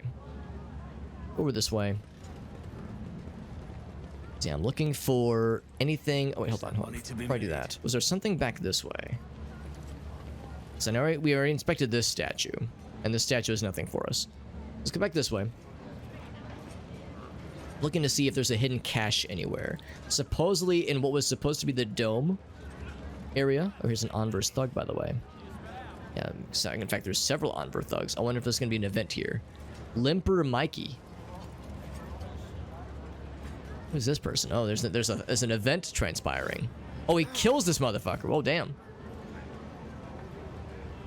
The bleeder who did our knife in, our boss in, then he says knife him. Oh wow, that's you just want to throw down right here, huh? I would have walked right past this guy, honestly.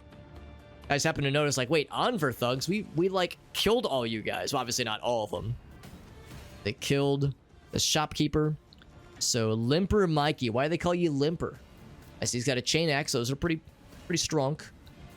He's a melee fella, like the other melee fellas we've seen, like the melee fellas that came before him. I will put my guy. I don't even know if I need to be behind cover. I'll just be, I think, right, just back center, I think. Cassia, I think I'll put you here. Argenta, I would put you there if I could. I'll put you right there instead. I haven't really looked at what Jai is capable of. I think I'll put Adira here. Adira right here.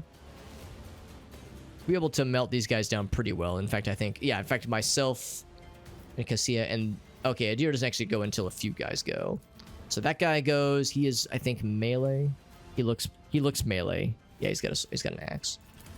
And then this guy is melee, which is actually not good. That means he's gonna go for Cassia, so I should put him in front. Or actually, I'll have Abelard. I wonder if she's allowed to occupy the same space. I'll put Abelard right here, because I'm gonna want her to do 5-foot steps. Yeah.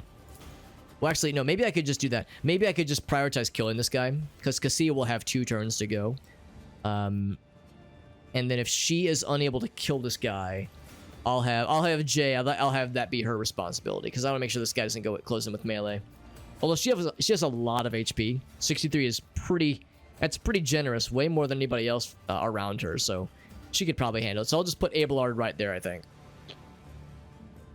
Maybe even I'll put him kind of down a bit, because I want to make sure she has room to do her spell castinations. Alright, so I'll put her there. So me, yeah, I'm back here. I would kind of want to bring Argenta up. I guess I could put her here. Oh, she can't go that far, but she could move there on her turn. I can move her up, and that's actually a pretty good spot. So with her there, maybe makes more sense to put Adira here and put Jay right there. So the only person not in cover is my guy, but honestly, my guy is like... My guy's always ducking behind cover and shit, and nobody can really reach me from here. I think this will be fine. So we will do what I typically do in situations like this. First, we declare the front line to be right here for now. And I will declare that front line is getting some pretty cool bonuses for friends and anti-bonuses for bad guys. The mid-range... Let's go see if I can give it to both of them. That'd be pretty cool. It'd be nice to give it to Jai and Adira, or Cassia, but they're too far away, so I'll just do it here. Still pretty good. And then backline, I will be the backline. And then we're good. No, I'm not in cover right now, so cover does me no good. What I might do is apply a stack towards whoever is the scariest thing. Probably you, big boy. And then I will take a pot shot. In fact, I could just take a pot shot this thug right here. I think I'd rather have my guy's services be spent towards anybody ranged. These guys are melee. They'll close. In fact, there's no ranged dudes at all. It's only melee. So in that case, I guess I'll take a shot at Big Man, because Big Man might have some grenades and shit. I will... Yeah. Do I do anything else? Nope, that's it. Shoot him 38 damage. Easy peasy. I should have used the other ability, but that's okay. I forgot that's a free one. And then Lidless Eye, as always. It works so well. Although it's not like a crazy amount of damage. It's good, but not crazy. And it conveniently arcs around Abelard. There's no way it can reach anybody else. Kind of in the back row. So I think we will... Oh, that would hit Abelard. This one right here would not. Oh, but it does... I'm looking for a way I can hit that guy. There we go. I want to hit the back, that third fella, without hitting Abelard. So that should work. Very nice. Straight up killed these two dudes. Easy peasy. I could do that again if I wanted to. Or I could immolate. Immolate would only reach the top two. But actually, it would soul burn. Or I could be a huge dick and put this down. It wouldn't do nearly as much damage as soul burn. Immolate the soul. So that is 27 to 51. Versus, I think this is... Yeah, 8 to 18, yeah. It is funny, but it's only really good for choke points. And they could easily go around that. So I think I'll just do the Burnination. Burnination Station.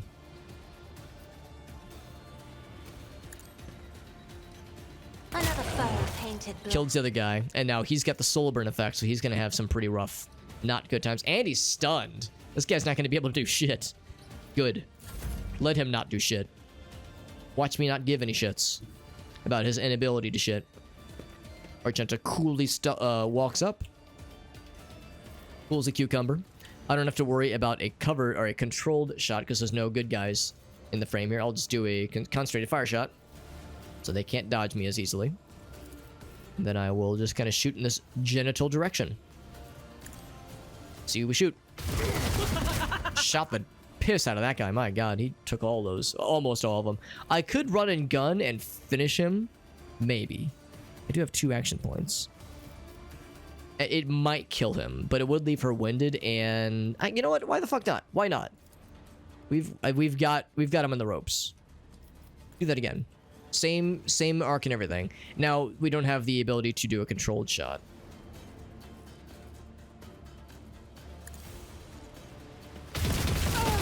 So killed the boss man and shot everybody else once. Yeah. So she's gonna be winded, but that's fine.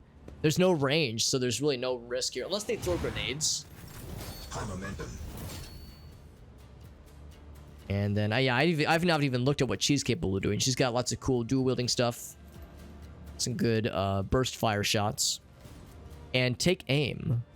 Ignore cover and have double the effective distance. That's pretty sick. Oh, right, and we can do the voice of command thing, which is really cool. I think I will put her right here. Get a little bit closer. Next attack will... Oh, This makes the... Oh, the target's next. So I use this for friends, right. That's pretty sick, yeah. And then this one. Grants another ally. Okay, that's good if we want someone else to start moving. That's pretty cool. Really good abilities. So she's got cool melee and, of course, some pretty cool guns. 6 to 10, burst of 7. 6 to 9, burst of 6. I mean, this is just the better. It seems like the better weapon, honestly. Toxic needle, pistol shot. What's toxic needle? Ooh, is it all toxins? Toxic burst. That's why. That's why. So this person has like a poison gun and a badass and just a regular pistol. So poison would be really cool here. Can I do both? If she has dual wielding, the answer is I can't do burst for both, but I could shoot for one. So we could potentially kill. Yeah, I can't really shoot him too well, but I could shoot the crap out of him. Yeah, this has not much better range, but a little bit better range. I can't actually shoot him. So I will take a big old glob of shots at you. Shot the crap out of him. And I can do another glob of shots towards you. Or I could... Yeah, I can't quite reach him. But he is poison. By the way, Aaron in the house. What's up, buddy? He says, go rogue. Or maybe he says go rouge. Rouge the bat. I unfortunately don't have rouge the bat. The closest I have is probably blue. Because blue is sort of like purple. Kind of, sort of. That's what I think of when I think of rouge. Think of purple. Or maybe red. Actually, I guess red. I guess it's red or purple. I like blue, though. Good to see you, by the way, bud. Oh, it's French for it? Oh, okay. I actually did not know that. I thought of, like, the, when I think of rouge, I think of, like makeup. Which I thought was, like, kind of a purple hue. Yeah, red makes more sense. Is it evident that I have never taken any French kind of classes? I took Spanish in high school. 4 years of Spanish in high school and remembered very little. Rouge is red, yeah. I think in Spanish, red is Roja, maybe? R-O-J-A, does that sound right? But in blush terms, it's red. Oh, for some, I don't know why I thought it was purple. Is it becoming clear that I don't know very much about makeup either? That's probably shocking. I hope you were sitting down for that. Alex, I thought you were an expert on all aspects of women. I only pretend to know everything there is about women. I know, a mega stud like myself, not being an expert? Come on, Alex. I thought we knew you. I don't have enough to chain lightning both of them, although the lightning might still arc. Oh, she's on this side, though. No, the lightning wouldn't arc to hit both of them then. They're 1 square away. They're just barely in the safety zone. Kicked out of choir. You did tell us that story, yeah. Yeah, you did tell us that story, Aaron. Which is now it's a fun story. A story we can look back and laugh about now. Yeah, no, I remember that one when we were all hanging out at dinner that time. That was a fun time. I'm gonna see if there would be some kind of cool... For some reason, like, they both have 15 HP, but this one does more damage. I'll see if there is some kind of arcing that happens on its own here. It did still arc. I'm surprised, because I think what happens is it, like, loops back around towards us. I think that's what's happening, or something.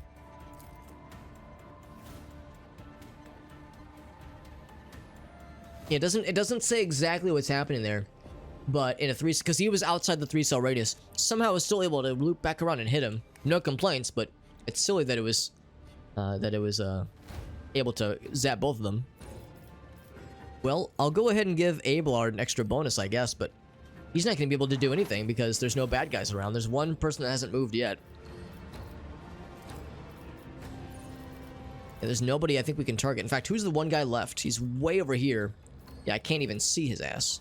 Oh, wait, no, I can see him. I'll guess I'll apply a stack of exploits at him. I'll let him do his things eventually. And now it's Abelard's turn, who will very confidently and effortlessly chop his entire face off. No question. Those guys really thought they were going to be starting something, didn't they? Those guys really thought they were going to do something with all these civilians and regular people around. All these motherfuckers just hanging out while we're murdering, well, in self-defense, murdering these other fools, turning one of them into liquid, like this guy here. He had a missive from the atrium. Sector 2, watch your back, make sure you're not being followed. It's the chain axe. Oh, what armor does she have? I need to confirm that as well. Heavy armor, yeah. See, again, I don't know if we need more heavy armor. We already have 2 of these. 41.5, yeah. So we'll pop that. Probably pop these 2. Flak armor. Actually, do I have any of those? Maybe I don't. I'll keep them both.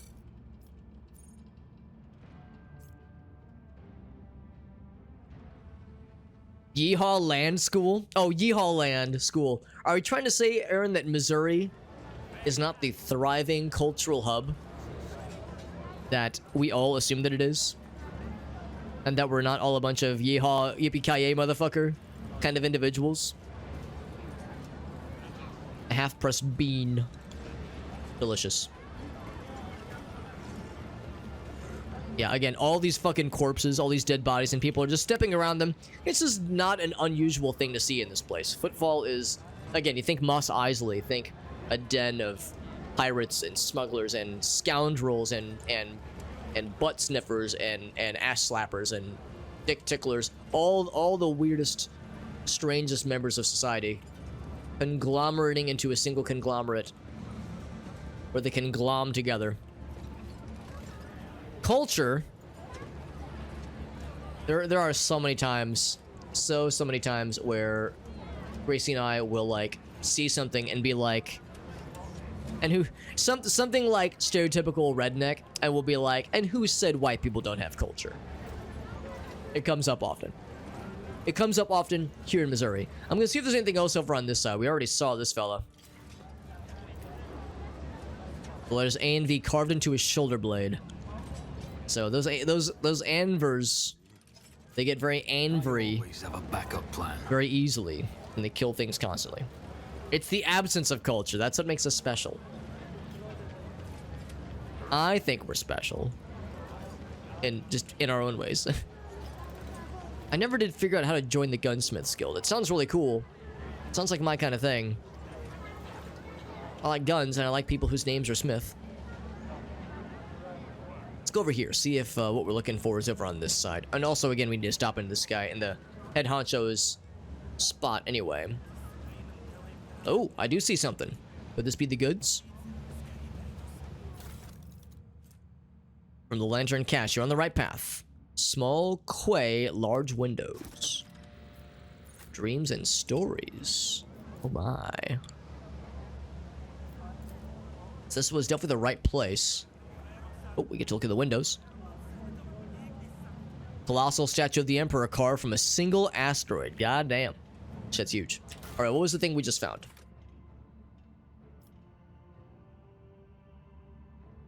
Dreams and stories. Footfall's void dock. Okay, back to the dock. Okay. So go back to the dock then. Was there anything else here? So that was both of these caches. Destroyed bridge and the shadow quarters may contain it. Oh, right. We're supposed to go back to the shadow quarters. It was looted by the denizens already. Back to the destroyed bridge. All right, so that's something we'll need to do as well. Got a few things more to check out then.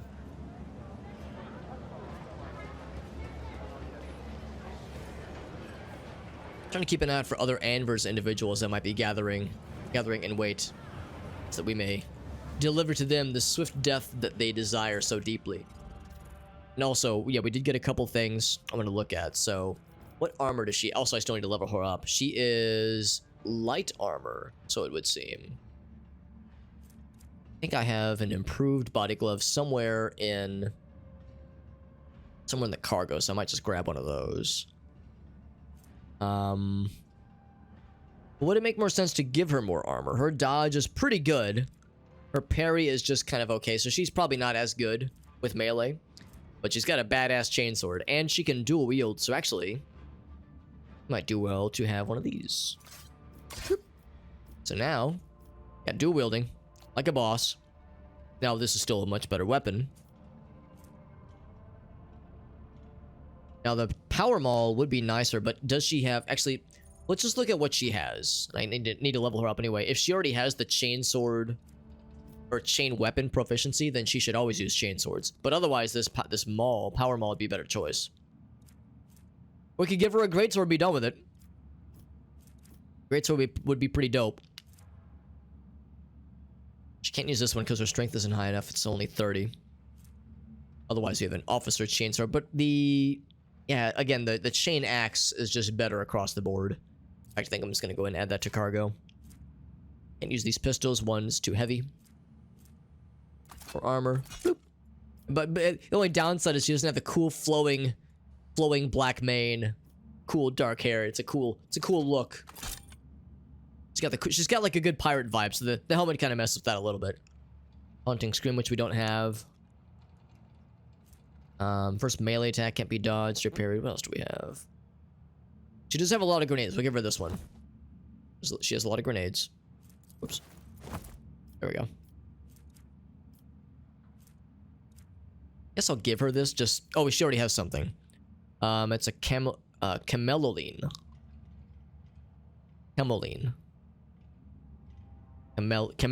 There we go. So just better dodge. Yeah, I mean her dodge is good. Without it, okay, yeah, it is. That is probably the better choice. It's kind of like, actually, no, it's not super ragged. It looks all right. It's probably better than this one, honestly. Immune to burning, which is good. Deflection gloves. Using ballistic instead of weapon. Ooh, that's really good, actually. Yeah, let's go for that instead. And it looks all cool and robot-y. That's kind of cool. Got the beep boops on it. Parry melee attacks, because we'll sometimes put her into closer zone. She already has really good fellowship, actually. She's got really good fellowship. She's no iconoclast, of course.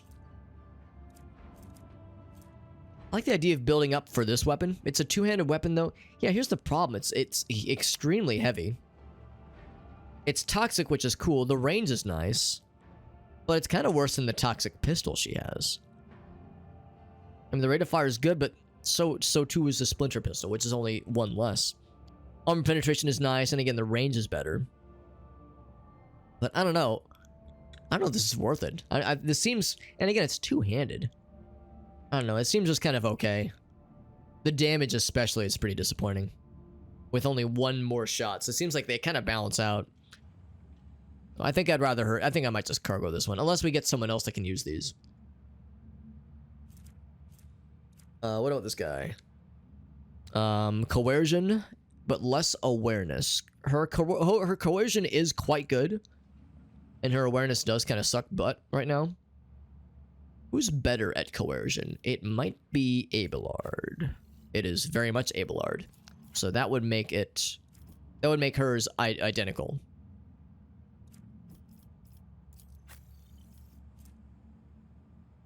Is that much more percent armor? Yeah. Yeah, we should keep him with that one. That one makes more sense.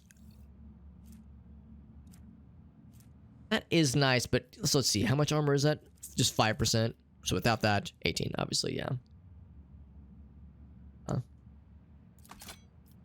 I think since we have Abelard in our retinue, I think they call it a scarf. It's an eye patch. The eye patch probably wouldn't be as good. Okay. Let's go ahead and level her up. So what does she have right now? She has a full list of officer abilities already. So did she take... Or she took Commanding Voice. That's a good one. Nimble. Lasting Impression. Okay, that's good. Fellowship is good. Swift movements, more movement points. March. Did she take Chain Weapon Proficiency? Or Chain Proficiency? Lots of ballistic skill. Lots of ballistic skill. I'm seeing a pattern here. Okay, so no weapon proficiencies. I don't think she even has medium armor proficiency, does she? So if I wanted to give her... Actually, no, I guess everybody has medium armor. If she wanted to. So we could do this. If we wanted to. But I don't know if that really makes as much sense. Oh, right, I was gonna look for an improved body glove. Is that 90 versus... Yeah, that's a pretty rough negative right there. We could shore it up if we wanted to. Let's go back to the cargo. Cargo list. And search for body. Improved body. Oh, maybe I don't have one. I thought for some reason I had an extra one somewhere. Oh, we might have sold it. We might have sold it just now. We did some armor selling of things earlier. Ooh, can she use flame weapons? That'd be sick. That'd be a good one too. It wasn't called body glove. Yeah, armor body glove. Yeah, we probably sold it. That's fine. Well, there'll be more where that came from. Can you use flame weapons? No. That's a good one too. It's a good weapon, but no one can use that shit. And the only people using using medium. Oh, well, we gave her the ability to use medium. But actually, that's not half bad. If her agility is more, oh yeah, base armor property goes up. 5 more dodge. Okay, her dodge is already pretty good. Out of curiosity, so she doesn't take the dodge penalty anymore. If I do this, okay, that goes down by 5, but armor goes up, I think, by 10, right? I see that right? Armor goes up by 10, dodge goes down by 5. What else does this do? That's pretty much it. I think we'll give her the medium armor instead. What is she at right now? Decrease their dodge, which is good, yeah. I think that's worth it. She does take some hits sometimes, so I think it's worth it. That does free this one up then. Sin Skin. Her agility is exactly 40. So she doesn't get the dodge benefit, but still more armor. So we'll take it. Okay. I'm glad we were able to notice that. That is very helpful. Cargo. Because your medium armor is the fancy stuff, and this is not nearly as fancy.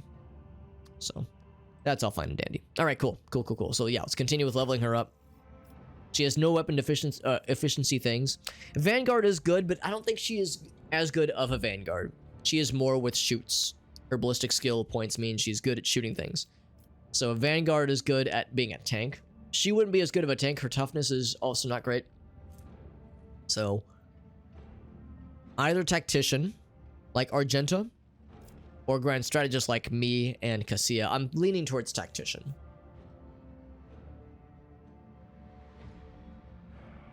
Yeah.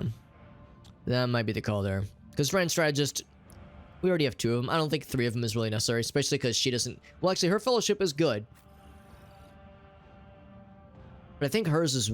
Is it fellowship or willpower? So no, mine is intelligence.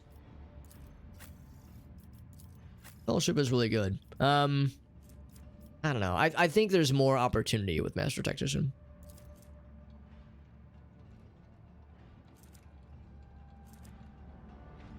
So agility. I mean, her fellowship's really good. Ballistic skill, obviously, yeah. Willpower is not as good. Weapon skill is not as good. Toughness is kind of crappy. Persuasion's good. Medicae, yeah. All these. Wow, Lore Imperium's amazing. Demolition's okay. Commerce. Good, yeah. So that was all for Master Tactician. What about Grand Strategist? Oh, wait, no, I was looking at Grand Strategist just now. So it mentions, well, yeah, it mentions a lot of the same skills, honestly. A lot of the same skills. Okay. It probably doesn't make too much of a difference. Just the main thing is when you have more than one. When you have more than one Grand Strategist, they can... We took the skill that lets us benefit from whoever has the better skill checks, the better like stats for certain skill checks. Let's go for another Master Tactician. I'm sticking to it. I'm sticking to it. So we got a few levels. Now we'll recognize these from Argenta's skill sets. So what I could even do is just read hers real quick. See which ones I'd starred. Boop, boop. So we like this one, and of course assign objective. Finish the job.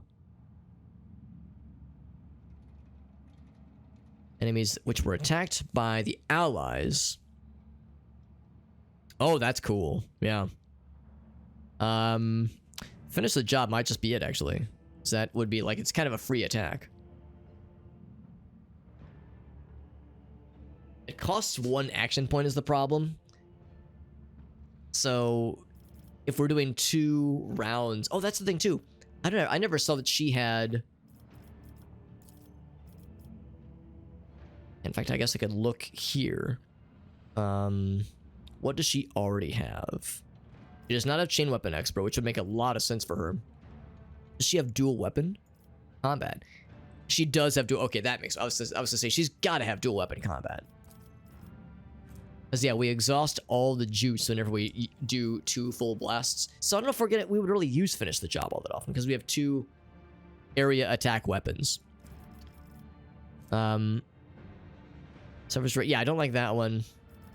But the other ones we liked is Argenta. These 2 as well.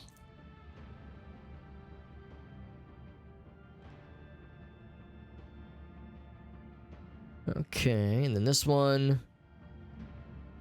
10 stacks of tactical advantage. We lose half of it.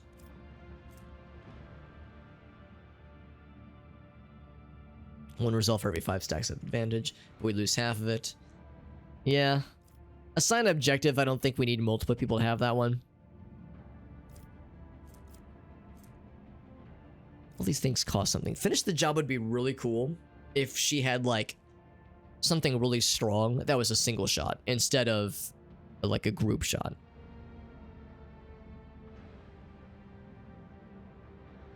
Yeah.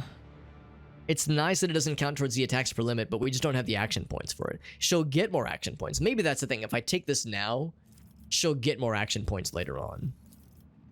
In fact, pretty soon, because I think at level 20 is when that ticks. So let's take this for now. I'll still start the other 2. And I guess I'll start that one too. We'll take the other 2, but for now we'll take finish the job. Because pretty soon we're going to get more cool shit. What were the... Well, now I think I have to click away from this. Same thing here. I would have started a bunch of these. Joint offensive. Let's check the ones we'd previously starred with Argenta, at least. Getting cover when shooting at us. Okay. What did I take as Argenta? I took support the advance. Oh, yeah, that's awesome. Yeah, I'll give that to her as well. It's so good. It's so good. We're just going to do the same thing, actually. Because that actually solves the problem of our stuff costing more. Support the advance. 1 less action point, yeah. The first burst fire area attack used by... Yeah, that's that would solve that problem. So there we go. I'll just take that one. Alright, that was nice and easy. Nice and quick, because it gets her caught up and gives her some really cool abilities. Good. So, she doesn't need to use chain weapons. So... because of that, I'm gonna give her this maul instead of the chain axe. Because it can inflict bleeding, which is nice, but this does a little bit more damage than the shove ability. Actually, let me think about that. Actually, yeah, because power swing. Power swing could actually be pretty dope. There we go. We got those 2 things. If it will probably give her chain weapon proficiency eventually, then it makes more sense to give her the chain axe. I'm tempted to just give her a greatsword too, but she's got dual weapon fighting. We might as well lean into it. Oh, she has pistols. Right. That makes a lot of sense to give her that shit. I forgot. In fact, are there any other better pistols I should give her? I don't know. That one's really sick. That rate of fire of 7 is disgusting. It's pretty sick. So I don't think we should really switch out any of these. Oh, hammer's really cool, but it's only a 1-shot. Yeah, I say we stick to this. Can she heal? She cannot heal. I'll give her a fraggy. Impact damage. Armor penetration. This is movement points. I'm gonna give Isia a Fire grenade. Oh, she already has a fire grenade. Right. Never mind. Probably a fire grenade then. So, there was somebody else that I wanted to have a fire grenade. Or fire grenade. And I think it's you, Argenta. Okay.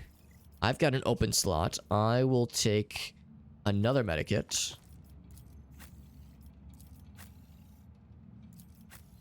Okay. Oh, wait. Can you heal? Yeah, I want to make sure everyone who can heal has a medikit on them. At least, maybe in some cases, 2. She can heal, but she cannot heal. We might eventually want to give her that perk, to let her heal. But it's not a huge issue right now. Okay. Anything else to consider? I think that's pretty much it. So we're all caught up with her. Let's go ahead and go on to the palace. Then we'll go back to the dock. Well, we need to go to the dock anyway to leave. To leave this accursed place. Wonderful Liege is really happy to see us, given the fact that we knew that somebody in his group tried to screw over us and, well, Jai, and by extension us. Hope our deal is in place. And what's Jai doing here? Just well, I made a friend.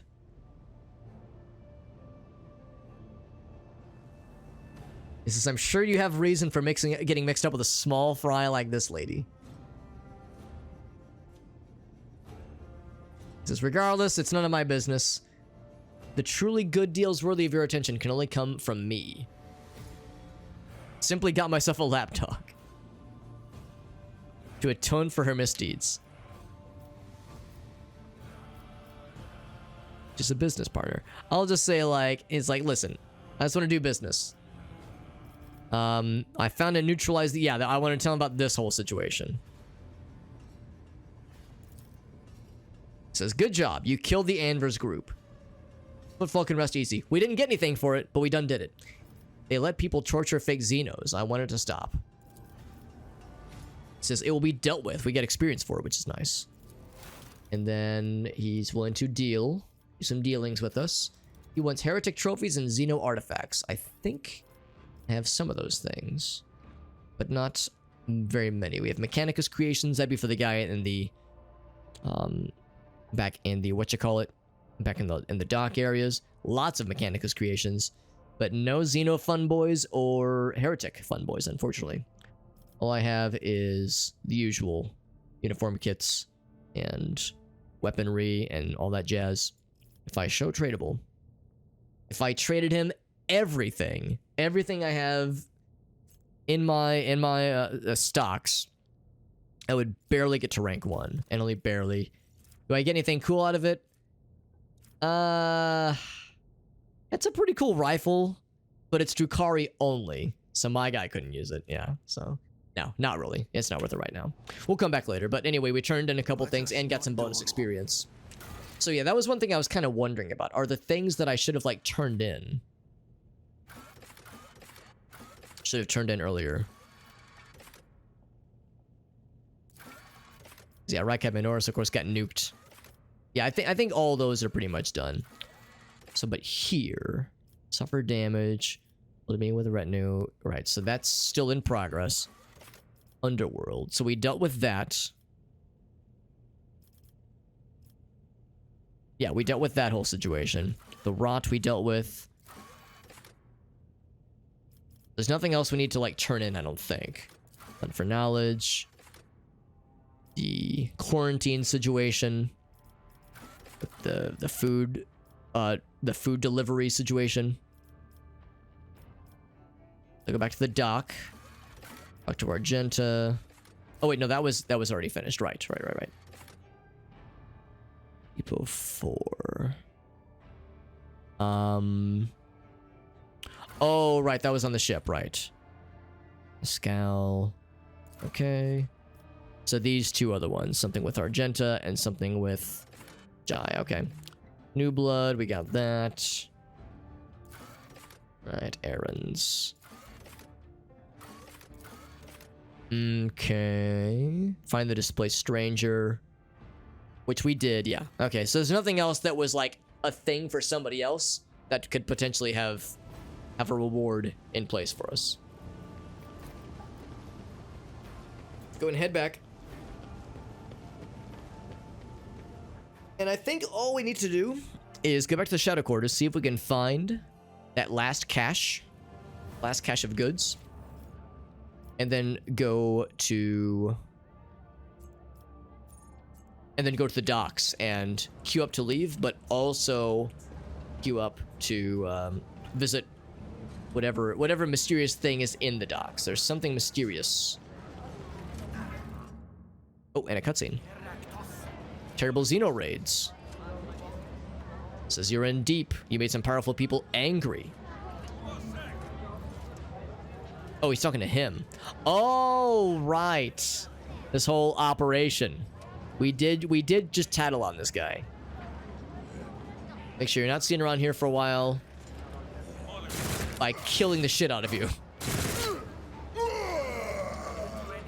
And then he says, renovation complete. So this guy is now dead. That's not exactly how I thought that would be handled. But yeah, the whole fake Xeno torturing thing is done. So, I mean, if nothing else, there's that. It's resolved. There's really no other way. Like, he couldn't have been, like, you know, arrested or something. No, the only option was to execute him. And I can't even loot the body? What a waste. Oh, well. I mean, he was doing some fucked up shit. Torturing people that were just mutants and saying that they were Xenos. Is, I mean, it's pretty fucked up. But there was really no other way. It was instantly executing with zero hesitation, the only way. Oh well, it's done. I mean, it's dealt with. He said it'd be dealt with, and he was not wrong. Rise to the top, or get left in the dust. So back to the Shadow Quarters. We have a little bit more to explore. He said, look for the broken bridge. Oh, it's probably the start then, isn't it? Because there's a bridge-like structure that's all crumpled and all fucked up. All fucky.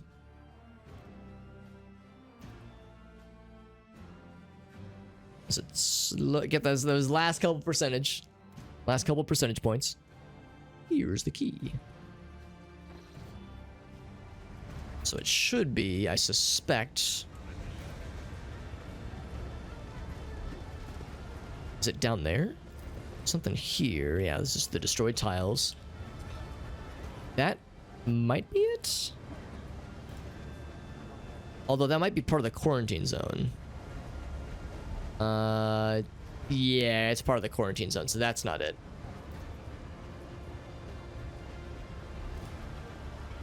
Yeah, activate the elevator. So that would be a way to get back into the quarantine zone. Only after it's, you know, donezo at least. I always keep my Is there something along here, maybe? This is more of a slapped together bridge than it is a broken bridge. That's what they. I thought that's what they meant. It says. What did it say? Dreams and stories. Oh wait, no, not that one. Not that one.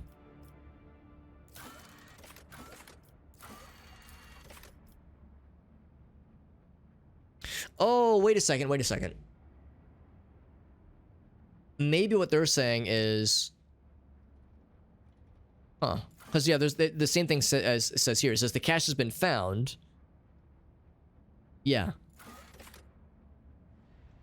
Okay, I misunderstood. I think what this means is the bottom text was the hint, and the green text was what we supplied. I thought it was saying.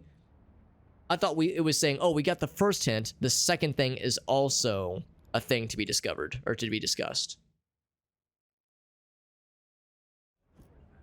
Yeah, ancient cat, because that was the hint we were following. Okay, never mind. There was still like a little icon, but I think that's because. Actually, hold on. I'm gonna check with the dudes who were supposed to be clearing us a space. Let's see if they finished clearing us a space. Because last time they were like, yeah, we're working on it. I'm working here. It says, yes, we're clearing and destroying the mines. It says, just wait, we'll have a way in eventually. So we don't have a way in right now. He says, hey, I'll get around to it. Listen, I'm working here. So, alright, so there's nothing else here for us. Back to the docks. Back to the docks, indeed. Bloop. There we go. Welcome back, Joseph.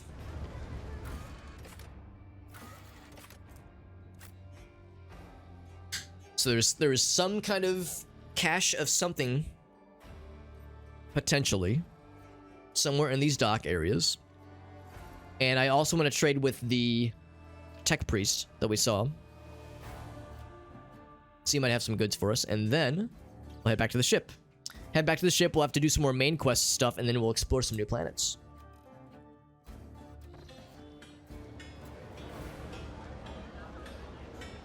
Wonder if there's going to be any kind of people that will try to stop us from leaving.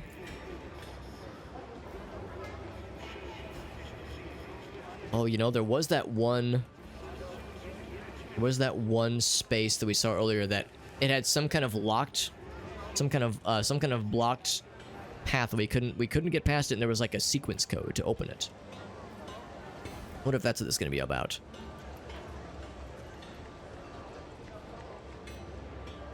You know, we did find a bunch of interesting... Let's think about this. We did find a bunch of notes. This one says rank 5, something something. There's also like a... There's a spot in the wall that said something along the lines of... Like this is like column 1 or column 2. I wonder if there's a certain sequence we could follow. If there's a certain sequence we can follow that mimics the code that would be punched in that spot on the wall, maybe, because there's like a series of codes. Rank 5. Let's look around here. Like if there's other number hints. Volume 3. There's another number hint. Yeah, I wonder if there's like an environmental clue. If there's environmental clues matched with the notes we'd previously found.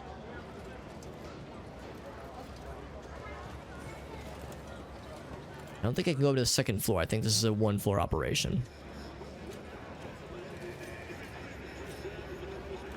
Keep your wits. It's a little bit hard to remember what were things I've already looked at.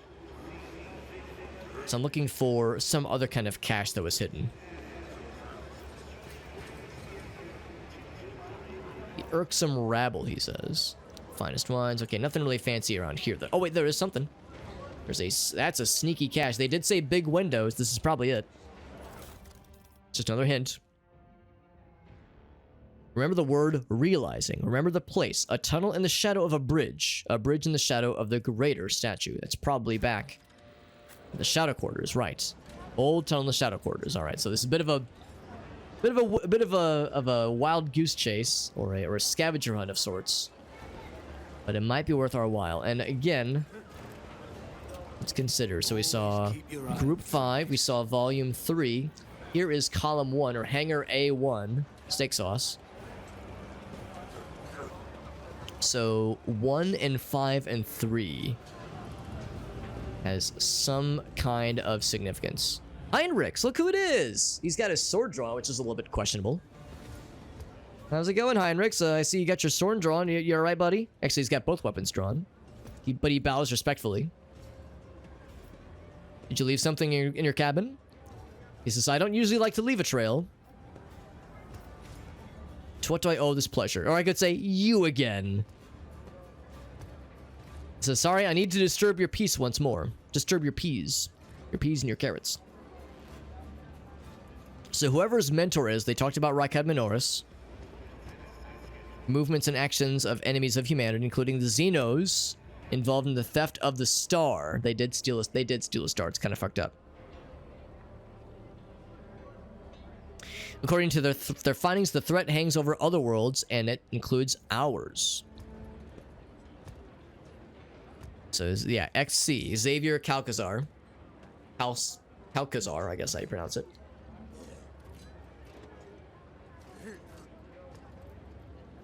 So take me on... So we're going to be taking Heinrichs back on board. Safeguard territories of the Imperium against enemies. Okay. Until Calcazar decides otherwise. So he's joining us. Ridding ourselves of this snitch won't be easy, she says.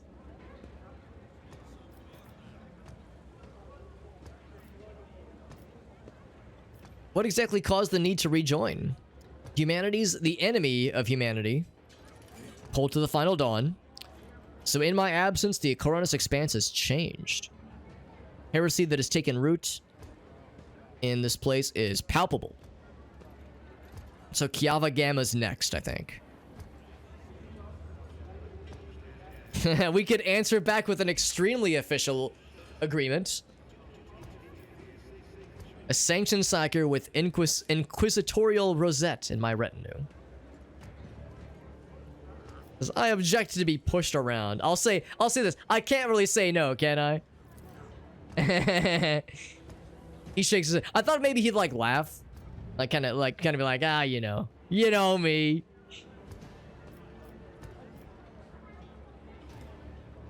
The other rogue traders would be green with envy. I'll answer in his tongue. There you go. There you go. He says, welcome back. All right. Traveling with a blessed sister of battle. And then Jai's like, whoa, whoa, whoa. The Inquisition. What the fuck, man? Distinguished servants of the Emperor. And then he's like, oh, I know who you are. Haydari. I've been hearing about your colleagues and personal talents. Your full name escapes me. What is your actual name? She laughs, but like, then she's like, oh, wait, this is an Inquisitor, right? Holy fuck. Let my full name remain naught but a stray sound to you. And then, but Cassia's like, she's happy to see him. But then she's like, oh, wait, no, I'm supposed to be like highborn and noble. It's Lady Orselio. And he gives us a letter. Contents of the envelope are for my eyes only. Read it as soon as I have the time. If I have business here, I have business here. So I think I might leave Heinrichs at the ship for now. We do need to level him up eventually, but I think I'll leave him on board for now. We'll keep Jai with us for the time being. I like Jai's abilities. I mean, she's a badass gunner. Do I need more badass gunners? Part of me wonders, is she a better badass gunner than Argenta? Because Argenta has not performed amazingly yet, but she's got a flamethrower for one thing, so she's amazing for like kind of close to medium range combat. And also she's a sister of battle and she's fucking great. So I don't know. For now I'm gonna stick with this group, but Heinrichs, the thing about Heinrichs is I guess if I were to replace anybody, I might replace Adira. Because he has some really cool abilities that she does not have, and he has her chain lightning that she can do. So yeah, maybe I replace Adira. That's a compelling thought. But again, he's also great for being melee. You know what? Yeah, we'll switch out Adira for the time being. For now. Cult of the Final Dawns. He's got some stuff back of the ship that we'll talk to. And he's still got his swords out. Heinrichs, you don't need to have your blades out when we're just kind of hanging out among civilians, bro. It's nothing that scary. Like, Jesus, man, calm your tits. So I need to level him up real quick and maybe consider if there's anything else to equip him, with which to equip him. Now, we have some cool-ass chain axes. Be better than the shock baton. Bam. That force sword's pretty dope. Deals additional damage based on the psi rating. And of course, he has force weapon, what's it called? Proficiency. So he gets bonus damage for force weapons. So we'll keep that for now. Yeah, he's got that chain lightning. There we go. Lightning arc. It's not called chain lightning, but you know what I mean. And no boots for him or anything. No booties. Oh, what was the letter? A sealed letter. He says, sorry about Theodora dying. I'm sad about that. But at least it's gone to a promising heir. There you go. Says, all right, well, it's good you've taken on the reins because things are weird in the Coronis Expanse. So I greet you as my dependable ally. Okay. A trusted friend in the Inquisition. Should the dark times ahead require you to make questionable choices, it will be examined in an exceedingly temperate fashion that rules out the most radical forms of judgment. That is the nicest way of saying we probably won't instantly screw you over. Probably. Maybe. I don't know. Maybe. We'll see. Who knows? Maybe. So, I don't know if that's much. I don't know if it's much of an assurance, but I guess it's something. What's he have right now? More to logic. His logic is not good right now. I will give you Oh, right, we gave her the helmet that does the thing. I guess I mean... Here, if I give that to you... Oh, he looks badass. Yo, that's dope. It looks sick. Again, I don't know what Taunting Scream is, but it's still pretty cool. Would she... Oh, she would do great to have the logic thing. Yeah. Give that to her instead. And she's got the cool glasses. Cool goggles, I like that. And actually, maybe he should get more armor instead. Give him more armor. I mean, it's kind of a shame that this thing doesn't give armor. It looks like it ought to. It really looks like it should. I just wish I knew what Taunting Scream was, but I have no idea what it is, and I think that means it's a thing I don't have. Yeah. It's badass, whatever it is, though. I'm glad we hung on to just a few of those chain axes. They're pretty sick. They're pretty sick. Heinrichs, you look ridiculous, but I'm digging it though. It's a good vibe. Also, let's level him up real quick. We already leveled him as an arch militant, so he'll be quick to... Oh, right. We already have a bunch of cool other things marked. So he's already got that versatility. Because these are new. He also has some cool spell things, which are good to consider. But I want to look at these first. Cause all targets to make... Cause all the targets to make a toughness resistance test penalty. Oh, cool. Oh, that's dope. Oh, okay, I see. So it can either knock them down or pierce and rend. Or blind. That's awesome. Yeah, power sword. Hold on, what's that say? Power swords, power axes.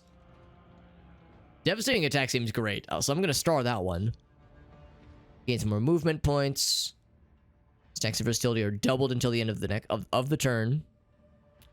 This is what gets added though. So, is it actually a rush? I think it's just you get more movement, which is good. 0 attack power will not count towards the attack limit. Right to stack of versatility. Damn, that sounds really cool. Cost is reduced by 1 for every 4 stack of versatility. That sounds not. Oh, it costs 3 though. Ooh, that's so. I don't know if I'm. Let's go back at this actually. When we use an attack that's of a different type. Okay, we're only going to be really using. It doesn't even say Psyker ability. So melee, area shot. Yeah, okay. I was thinking Psyker stuff would be included, but it is not, unfortunately. So no, let's not do Wildfire or Reckless Rush for now. Cautious Approach, okay. At the end of combat. Or until it's used again, or until Confiding Approach is used, okay. 5% dodge and parry. If we already have 4 more stacks of versatility, which we... I guess that's the thing. Hold on. Let me go back at this. Attack that is different from their previous attack. Okay, so if we're doing area followed by single attack, followed by, say, like a pistol shot or something like that. So it does build up for longer fights. Removes bad stuff, which is good. From themselves. That's kind of cool. What about this one? Same thing. For critical hits, the damage is modified. Okay.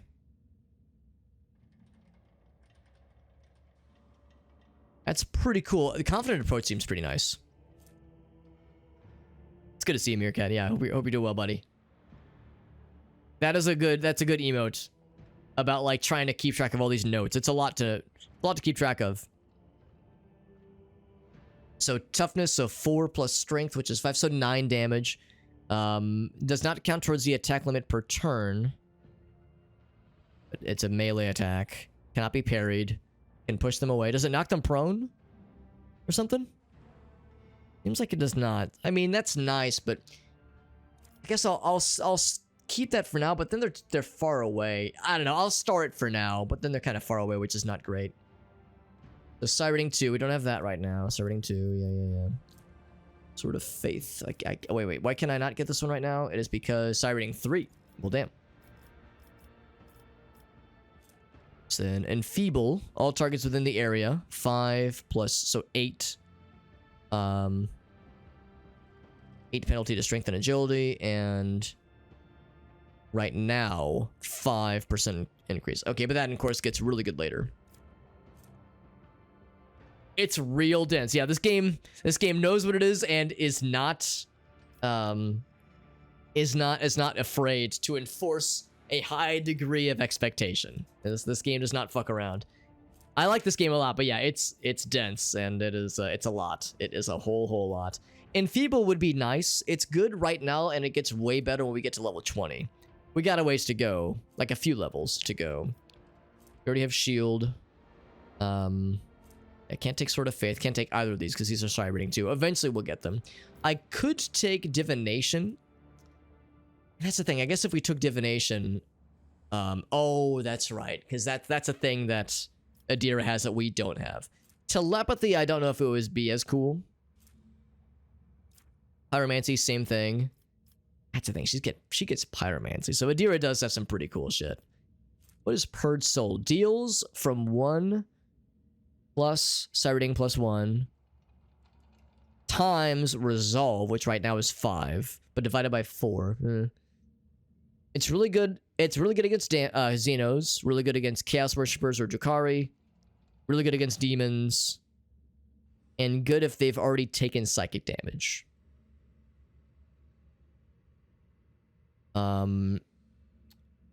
Effect damage bonus from other sources. So it's pretty cool. I mean, right now it's not that good. Right now this would do 1 plus 1 plus, so 3 multiplied by Resolve. So really just, so 3. From 3 to 4 plus 6 times, or just 4 to 6. Yeah, it's really not a lot of direct damage. It gets better as the Psy rating goes up. I think I'll take Devastating Attack. That one seems pretty cool.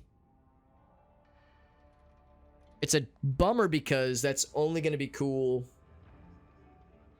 for single powerful attacks.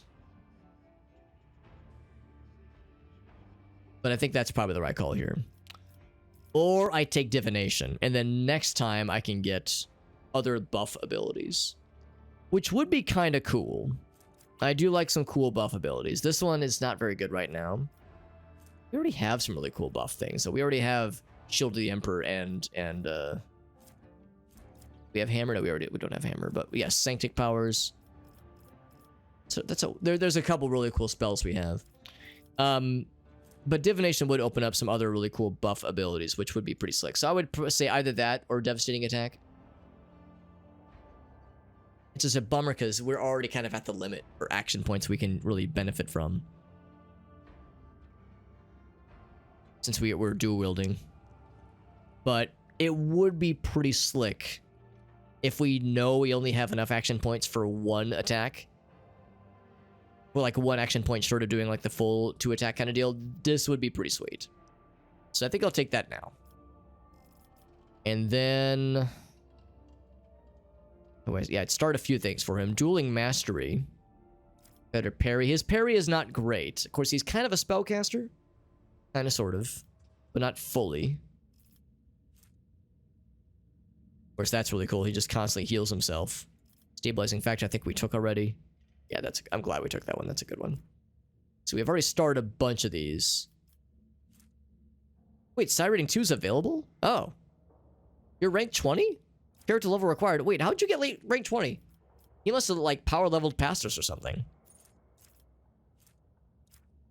Because we already have that one. How am I able to take this one? Character level required. I don't understand this, but that is a very good skill. So, yeah, Psy rating 2.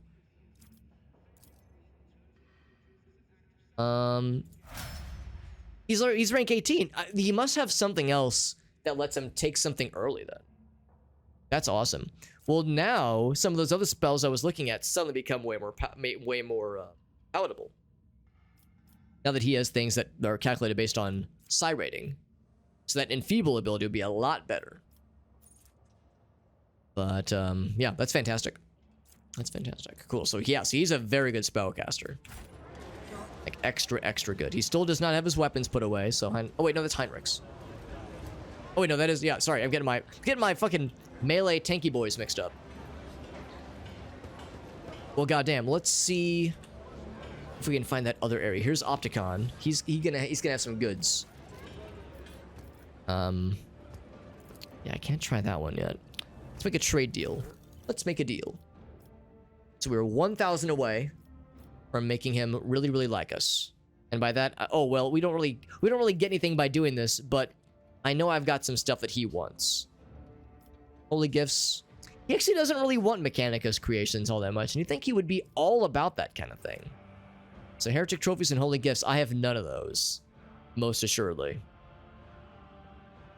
Damn, I was all excited. I've got all these Mechanicus creations. I was like, surely the Explorators would be all about that shit, but they could not care less. Well, again, if I go back to trading, we've already got him at the rank 3, and we can't benefit from any of these things. I don't have the profit levels to get anything from this guy. Eventually, yes, but we have to get to rank 5 for our next thingy, so yeah, for now, I'm gonna say, all right, thanks, but no thanks, yeah, so we got a ways to go. And all this would be, what is this? It is better Medicae skill, which is good, which is very good. But yeah, it's not worth it for now. So I'll hang on to that for now. So here's the other set of goods that is indeed mysterious.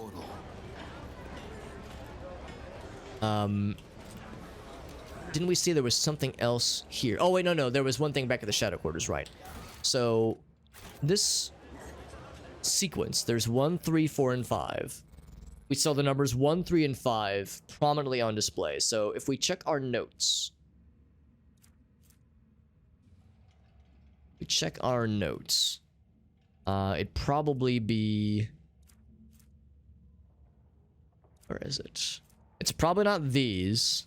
Can I cargo those? I might just drop those.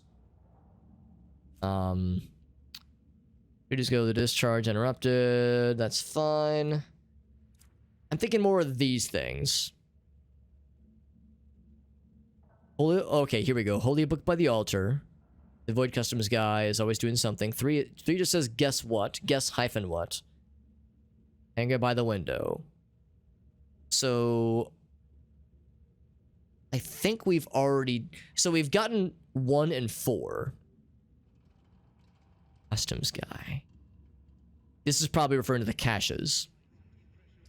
Sector 2, watch your back, make sure you're not being followed. Waiting for you, you know the place.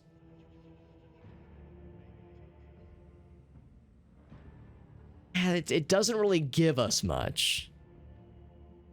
The other caches. Small quay, large windows.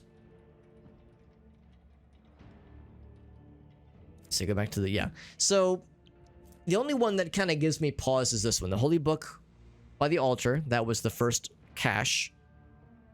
I mentioned the Void Customs guy. Alright, well, I'll try a few things. I'll try 1, 3, 5, 4. Alright, so the number 4 comes up somehow. Maybe it's because... What was it? Was this one here?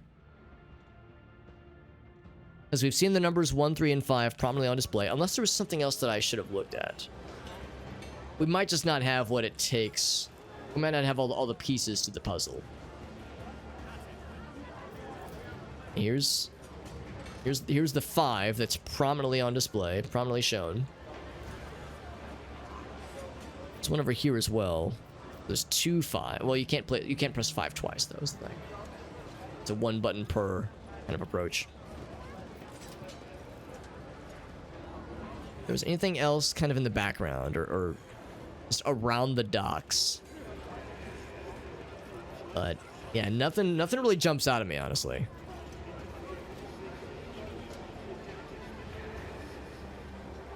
There's nothing back here. That's definitely where they were saying, yes, make sure to bow to the Emperor's asteroid statue while you're there. Yeah. Well, we need to go back to the Shadow Quarters anyway. Let's go there. Maybe there will be more revealed about that kind of mysterious sequence once we kind of get the rest of these hidden cache mysteries resolved. Maybe like the last hint will give us something cool. Back to the Shadow Quarters once again. I can't keep myself away, man. It's too much cool shit down there.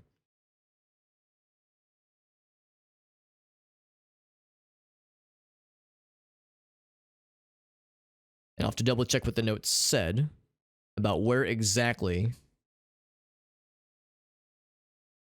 in the Shadow Quarters we're looking. What's up, Double Dandy? Fallout 4 is better than 3, or maybe a step up. I know a lot of people really liked New Vegas. So I think there were some people that were maybe hoping for a similar leap from 3 to New Vegas, with New Vegas to 4. It probably is more feature filled than 3, though. That's probably fair. That's probably a fair thing to point out. Probably most folks would agree with that, just based on what I've heard. Okay. Right. Oh, I was gonna check the journal. It was this one, right? Tunnel in the shadow of a bridge.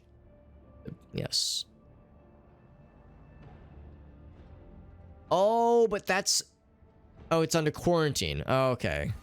Okay, so, but maybe now that the quarantine... You know, we're of course wanting to get access here. To this fucked up place. Is it open? It is still not open, unless maybe if I talk to him. If I sweet talk him. Give him the old Super Hobbit charm. He says, just you wait. I'll get it open sooner or later, but I want to go now. I'm being insufferable. I'm being an insufferable, impatient, petulant dingus. And I can't climb this ladder and, like, jump over, can I? The stuff I want. Yeah, I can't do it. Yeah, I don't know. I guess we just gotta wait. We just gotta wait for them to open up. He says we're working on it. That means we'll have to come back here for some other main quest thing eventually, so... Okay, well... Eventually we'll be able to get in that quarantine zone, but for now this is as far as we go. Let's leave here and expect that we'll be coming back eventually. It dumbed down some of the stuff, yeah. I know that's a thing that, of course, a lot of games have experienced in some way or another, for better or for worse. Skyrim, of course, compared to Oblivion, and of course Oblivion compared to Morrowind. Lots of simplification of things. It was a good game, but yeah, just streamlining. And of course, it's nice when that is streamlined, because it makes it nicer for, like, the mainstream audience. You know, more people are more likely to play it. But for those of us who like the depth and the density and the complexity, you know, it's a loss for sure. Bunch of features are kind of pointless, though. Yeah. I remember there was a while back that showed some kind of... It was some kind of thing that was... I don't know if it was specifically for Bethesda games, but it was some kind of, like, survey on, like, gamers and people who play big RPGs. Games like Skyrim, games like Oblivion, Fallout, that kind of thing. You know, the really big games. And they found, like, a certain number of people... are more likely, there's like a percentage that is very likely to start one of those games and then stop playing it some number of hours in, 20, 30, maybe 50 hours in, you know, before you really get a chance to experience the game to its full potential. Some number of players stop playing it, either because they lose interest or there's more interesting games to play. You know, there's lots of reasons why this could happen, but some number of things can cause people to just lose interest or focus on other stuff. And I imagine that's the kind of thing that people like Bethesda pay a lot of attention to. Is they're probably like, yo, how do we get people to, like, play our games more? And, like, how do we get more people to play them? Because if more people play them, more people will buy them, obviously, etc., etc. More likely to recommend it to friends and family, more likely to buy it for someone else. So... that's probably, like, a constant battle. How do we make things more mainstreamable? And, you know, whether you call it dumbing down, whether you call it simplifying it, there's a lot of words for it. But how do we, like, how do we trim the stuff that scares people away? Like, the complexity of the word that blows people's minds and they go, this is too much. How do we, like, ensure that more people play more of our games? For one thing, these are oftentimes very large games. A lot of development time goes into them. That's probably a thing that these game developers and publishers think a lot about. Yeah, more mainstream at the cost of the experience. that's hard. How do you do that? How do you make a game more mainstream approachable without cutting too much into like the meat of like depth of a game? Now, Skyrim's a good example. Skyrim is way simplified compared to Oblivion, and it's also sold bajillion gazongas times more than Oblivion has, so it's kind of no comparison. So in that case, the gamut played off well for Bethesda. They were at least in a business sense wise to oversimplify. But to those of us like myself who love Morrowind, I look at Skyrim and I go, not for me. So, but who cares about people like me? It's clearly better because more people play Skyrim than the one me who doesn't play it. So yeah, it's a trade-off. It's a business like with anything else. Dragon's Dogma. Get that new game plus. There you go. Usually closer to the end of the stories when you lose interest. That happens to me sometimes, and maybe it's not even a losing interest. It's the thing where like I don't want the game to end. That happened to me with Breath of the Wild. I never did beat that game because I got like pretty much to Ganon's castle. Then I said, but I want to like get all of the shrines, and I've got 2 shrines left, and I don't want to use a guide, so I'm looking all around the world for those last 2 shrines, and I haven't played in like a year or so. And I don't want the game to end. It's such a good game. Now, granted, there's of course Tears of the Kingdom. There's more Zelda now, but that's a form of inertia I understand. The inspections of the ship are complete because yes, we had to do some duct tape solutions to get us here. The machine, the ship is looking good. Inspections complete. Machine spirits are happy. Everything's good, but there's one issue remaining. And then Cassia picks up on something. Studying the records left by the previous navigator, check the route to Dargonus and discover that it does not match the one recorded in the Atlas. It's not a minor warp fluctuation. The route has been wiped out and it cannot be used for travel. Okay. So we need to chart a new course, I guess. Start checking the paths from the Atlas, one after the other, and all of them are shitty. It's either a warp that is roiling with an ominous storm, or something else, I guess. But previous knowledge is utterly useless, so charting out paths to other places is going to be fucky. We also got experience for that. I don't know why we did, but I'll take it. It means the game doesn't end. Yeah, that's a good point. You can just roll again. It's like an RPG builder. You could be anyone, yeah.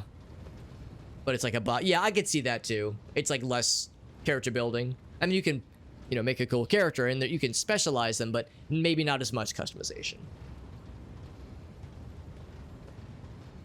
Warp storms are our enemies, like heretics and daemons. If only they could be dispersed similarly. Astropathic communication. That's a cool word. For sending and receiving messages. So that's why we can't communicate with anybody else in the Cronus Expanse. This warp fuckery is stopping all that. It's preventing paths from being charted with navigation, swallowing up messages, disrupting routes. That's why the Maw is out of commission. To locate the key worlds of our protectorate, Janus, Dargonus, Kiava Gamma. Gotta chart new routes there. Okay. What happens if we lose contact with these places? They can only rely on themselves. So, for instance, one place doesn't have a fleet. Any bad guys could prey upon them very easily. So no defenses, obviously. Makes sense. Makes sense.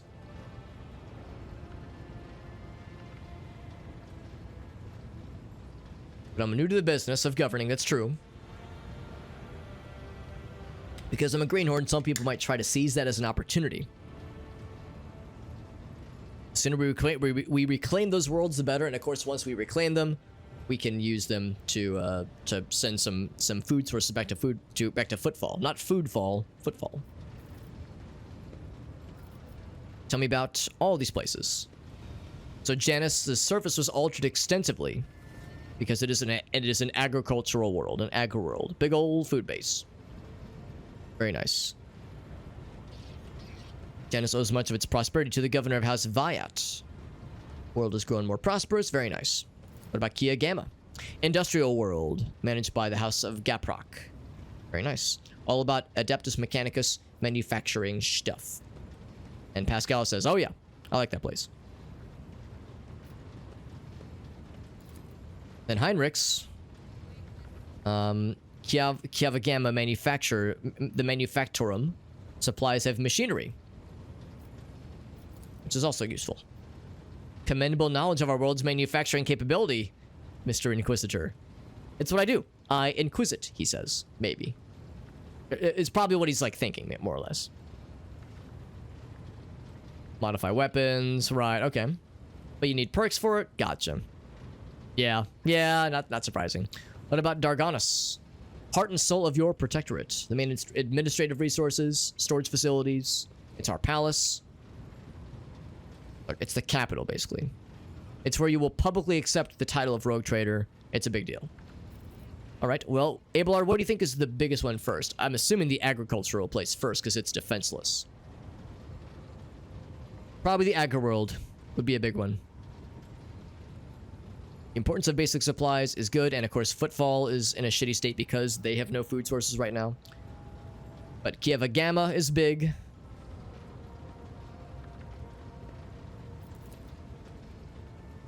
And of course the capital is huge. They're all equally vital in some way. Alright, that sounds good. What else? She says that's all. And then of course there's side quest conversations to be done. In fact, I'll kind of poke around generally with a few folks. Yo, Vigdis! Vigdis these nuts! Is what I want to call this person every time I talk to them. Any cool Vox Spirit stuff? Nothing right now. That'll be all. And then here's Abelard. Abelard, are you able to give me something good? I could tell him I no longer need your... I could say like, yo, get the fuck off my ship. But no, he's a helpful lad. We'll keep him around. He has nothing new. Go talk to the nice folks over here, including our purple wife. See if she has anything for us. Any other named people? Bridge officer, yes. Here's Uwe, who is tongueless and is still able to get that much out. Words cannot I could tell her to get off. I guess I could tell any one person to get the fuck out of Dodge.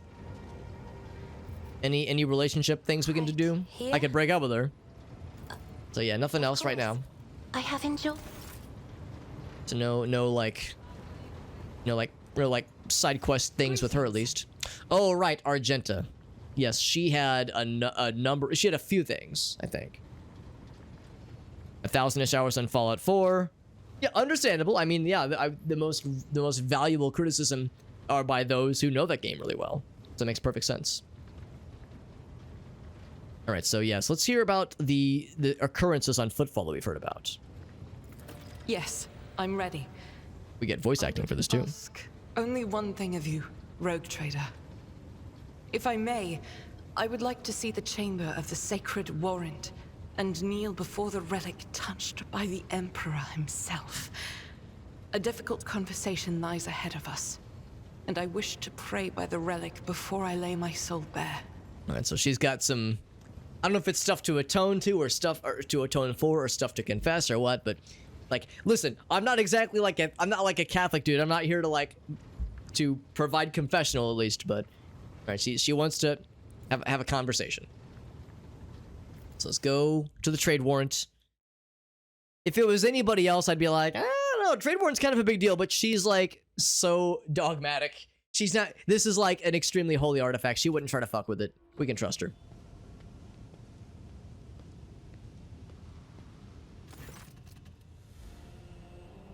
Making the sign of Aquila, or Aquila, I suppose. The eagle, that makes sense. Is it two-headed? It is a two-headed eagle. The warrant is a seemingly mundane thing. Just a fancy piece of paper, unless you know whose hand left that mark and whose blood is on that paper. I didn't realize that I guess the Emperor would have written it, or at least would have signed it, and apparently it talks about blood. Maybe his blood's on it, hard to say. So, we don't get voice acting for this sequence. So it's a hymn. Her voice is sonorous, as if made for singing hymns and prayers, but she's very overwhelmed by the heaviness of the situation and this space she's in. Closes her eyes and remains silent for a long time, but raises her head slowly. But then she smiles.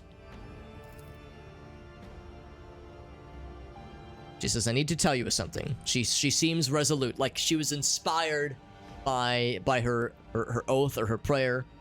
So she's invigorated her spirits. The truth of how I ended up here, how I ended up in Von Valancius' ship, the cultists we discovered. I'm listening. She says, I couldn't trust you before. Says, I'll tell you the full story. Start at the beginning. So when she first arrived in the Coronis Expanse and on Footfall, she says there was no purpose, only torment.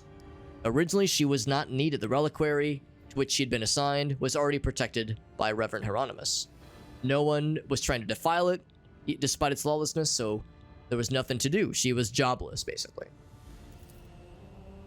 And that was when Lady Theodora appeared. So she became an agent of divine will in a way. She says it was from her that I learned about a planet discovered called Salus Prime, which we'd heard about. The planet was of little interest to a rogue trader. It's a feral world away from any convenient warp routes. But for me, learning about a new planet was a revelation. So it's part of our dynasty, which is cool. But the warp route leading to it was lost. Please continue. Yeah, that's probably how it goes, Meerkat. You're probably right. The description of this place was familiar to me. It seemed similar to another world from an ancient legend. Saint Argenta and her ship. The legend of Saint Argenta is her ship. Maybe that's who she's named after. She is my patroness. The order named her after me. Named me after her, rather.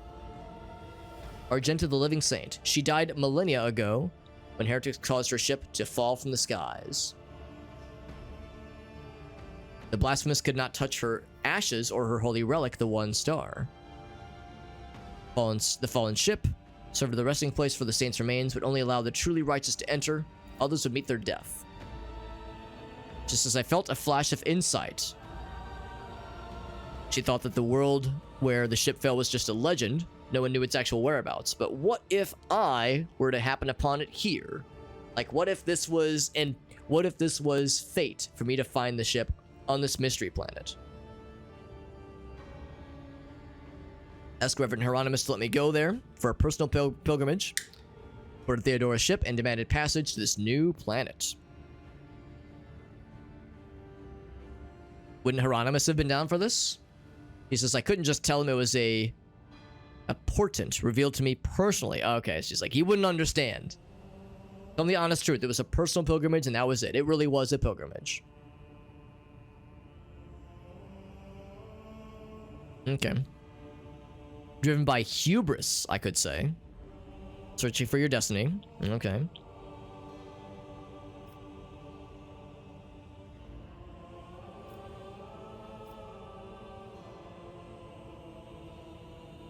I'm thinking maybe number 2 or number 4. I mean, irresponsible. I mean, sure, whatever.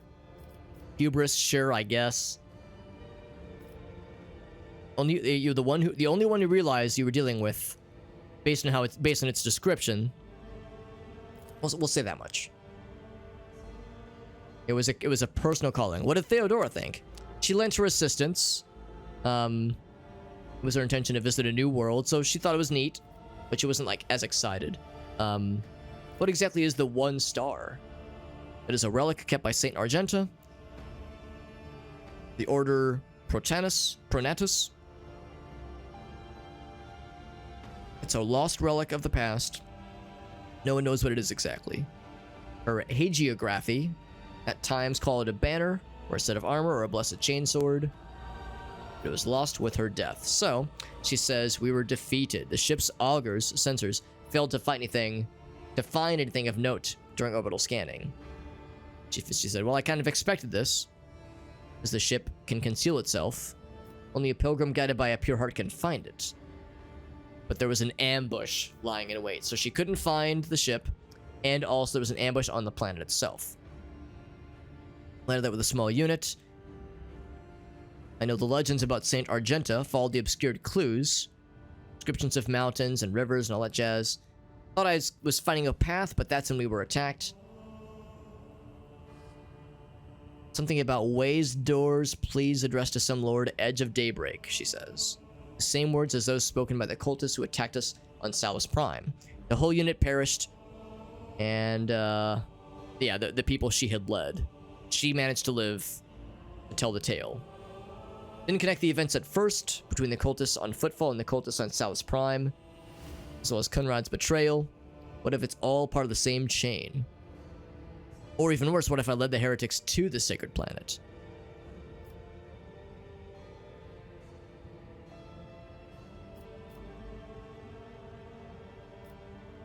If they really if they wormed their way into the Von Valancius ranks by then, they would have found it eventually? Yeah, probably. He says, I don't know, I'm the only one that would have been interested in the planet. In fact, Conrad, like, was sympathized with me at first. Helped me arrange the audience. He seemed supportive. And of course, the only one who survived, who would have the answers is Conrad. How'd you manage to escape? Theodore's people received the distress call, came to my rescue, and brought me on board the ship. He was severely wounded.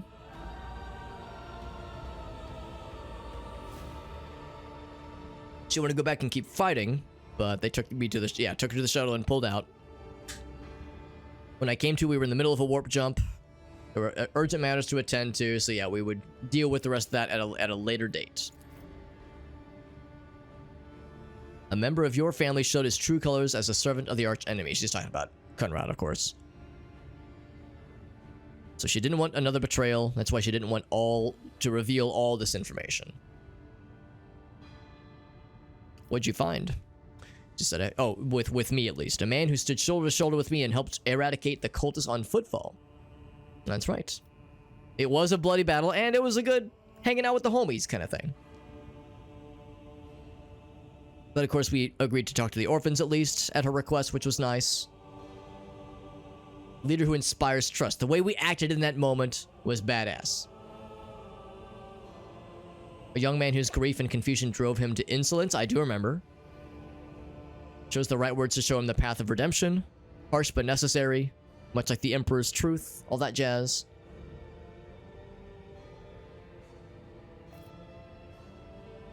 So just to clarify, yeah, we can't say we can't say like, oh, thank you for like saying nice things about us. But yes, once you got to Theodora, she says, can we go back to Salus Prime? The warp had destroyed the old route there, so a new route would take time to plan. Right, okay. The route was lost. The knowledge of it died in the attack of the ship. We have a new lead, though. The data collected from the cultists and Footfall. There must be a way to track them down. The people on that planet, I guess, that attacked her. Find this great relic and return it to the people of the Imperium.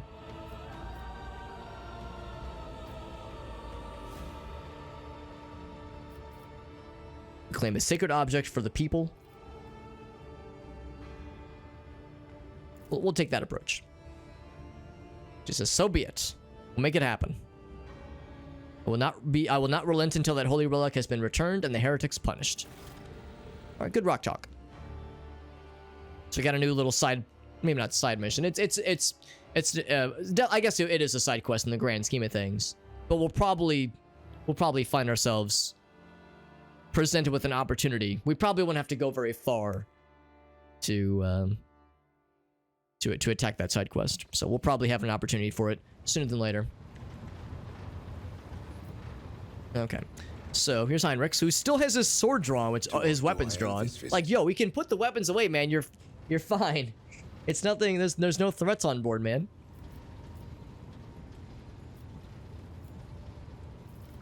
The nature of your mission. Yes, but not here. I wouldn't want our conversation to be gossip fodder on the bridge and in the officers' mess. Now, let me guess. You want to go talk about it in front of the warrant of trade. He probably wants to talk about it in our personal quarters instead. He's got the weapons. Dude, put the weapons away, man. You disrespect me.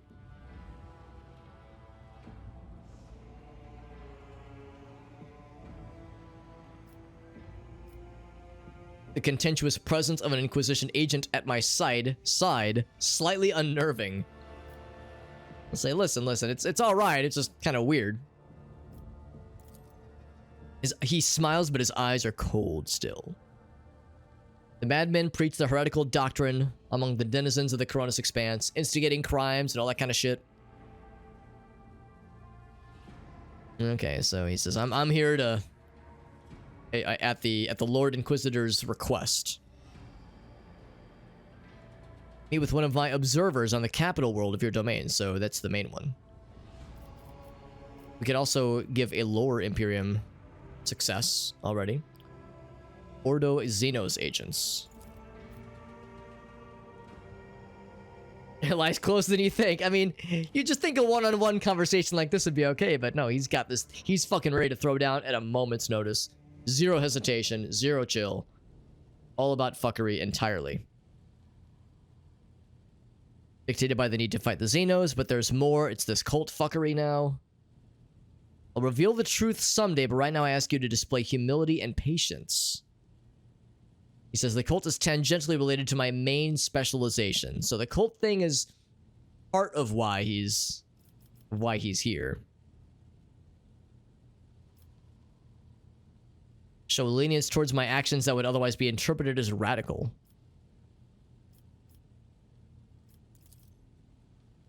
At every pass. Greater tolerance for the mistakes of a newly appointed rogue trader. He says, the Lord Inquisitor is not the type to indulge the weakness of soul and mind, even in someone who only recently accepted the burden of a lofty title, typically. You have spies in the other worlds. It's not exactly a spy, but merely a secretary in the Administratum Department of the Dargonis. The governor and Theodora were aware of his status. His duty is to fulfill the sacred oath. Okay. Achilles Skelander. Okay, sounds nice. I want to know more about the Final Dawn. They're Chaos Worshippers. Agents of the throne run into lone renegades, stirring up the rabble. These are insane prophets. Hysteric visionaries preaching the end of days. Passing comet, mutant rebellion, onslaught of monsters. It's always something. But this cult is something different. It's not just a gaggle of misguided seers and fortune tellers. They've spread their agents all over the expanse, disseminating heresy among honest people. There's a strategy to what they're doing here.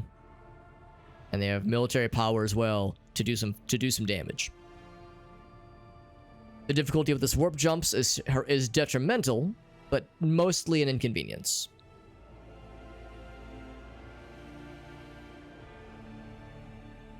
I suspect the cult might have built its nest inside the Winterscales domain. But it might be your protector that's harboring heretics. I'll go ahead and express disbelief. It says, sorry man, it can impregnate itself anywhere and everywhere. They're like seeds. It can be in the ground for decades, safe from scrutiny until suddenly it sprouts. Not necessarily a weakness that the dynasty had necessarily. But Theodora was famous for her loose interpretation of the freedoms granted by the warrant. Can be stained by ancestral transgressions. It is your best interest to do whatever is necessary to redeem yourself. If your predecessors are fucking around and finding out. So we need to get to Kiava Gamma. I'll accompany you to the surface. And, that's his main thing. The answer of what's going on there is unlikely to please either of us. The machinations of chaos go beyond solely inflicting countless deaths and destruction. Usually there's more fuckery. Having their plans come to fruition will lead to far more terrible consequences. It's not just killing people, it's other shit.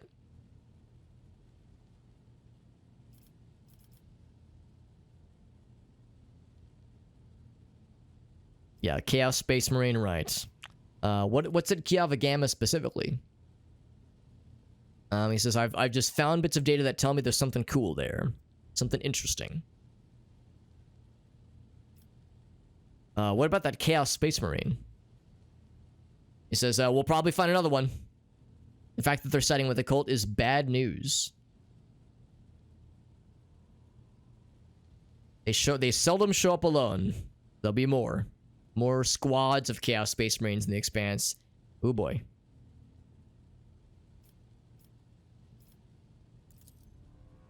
My guy's like, well, let's try not to let it happen. But we got to be vigilant. What about the Tukari who stole the sun? He says, oh right, that whole stealing the sun thing, that was pretty fucked. They're a living terror to ordinary people who fall prey to their raids. Their victims are not just killed, but they become their playthings. They experiment with them, I guess. They require psychic energy born from torment and pain. Oof. Like energy psychic vampires.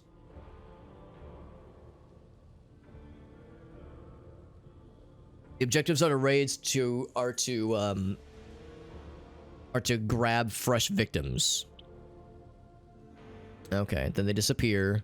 Right, we've learned about the webway, a different dimension.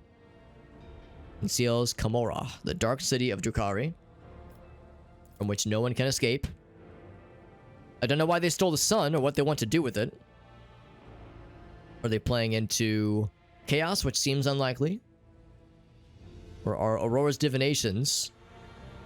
Do they describe the Drukhari's actions? Okay. Really, there shouldn't be an alliance with the cult and Xenos. He says that would be unlikely. So, we don't know. Still trying to figure it out. You may think whatever you want of me, but my goal is not to hinder you. I'm here to help. Okay. I'll be more patient with the less grievous flaws the bearers of the warrant are sometimes known to have. I wonder what Theodora did previously that was kind of scandalous. Still have this thing. I still can't do anything with it from what I can tell. We can look at the Shrine of Remembrance, but we also have our personal cogitator. And I don't know of a way to like mess with the cogitator at all. I can store stuff here if I wanted to. I didn't want it in cargo, but wanted it for like safekeeping. Probably add that to cargo actually.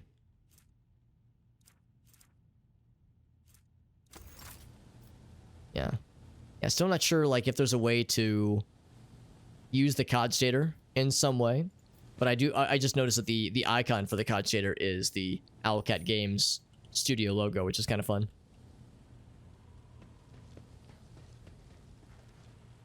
Okay, so I think the exit's back this way.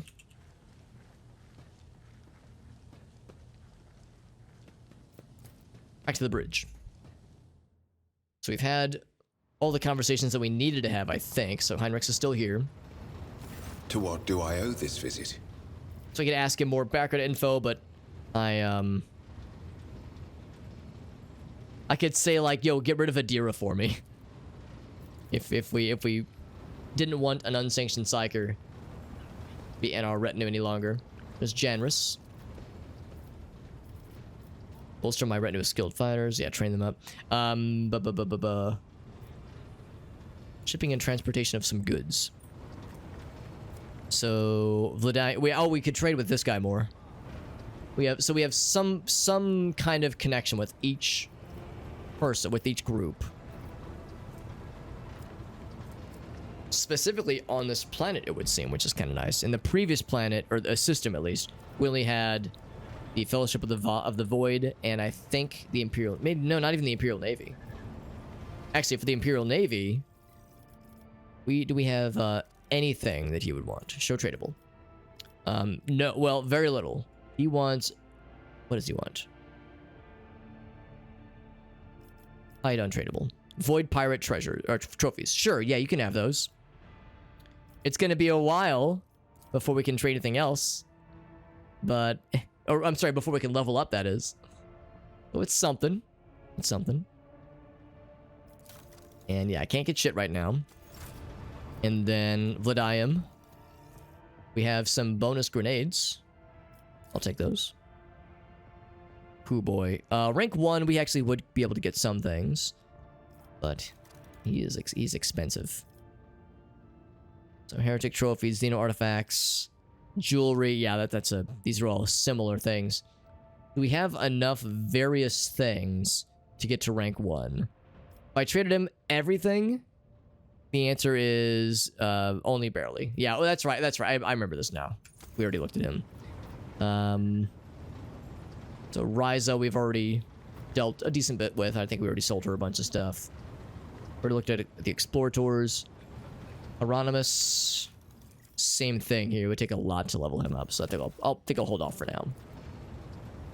No one else to trade with. I see the servitors are still A-posing. The opposing servitor bug is still there, which is... It's funny, but it's weird that it's persisted this long. Is Pascal not around here? I guess he's not. Thought he hung around the main dealio here. It says, if you wish to awaken it, use the key of your blood. And I'm over here like, wait, who's this fella? Run it, Pascal.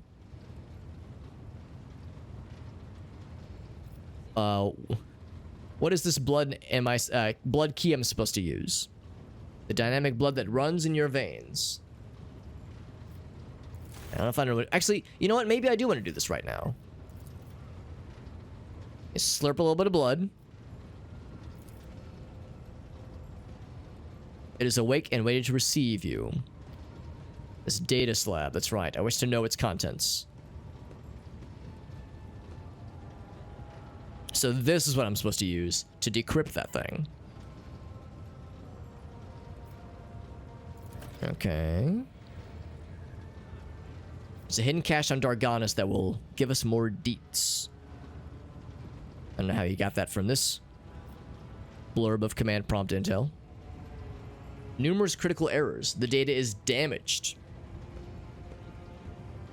There's an intact segment. Data repositories, okay.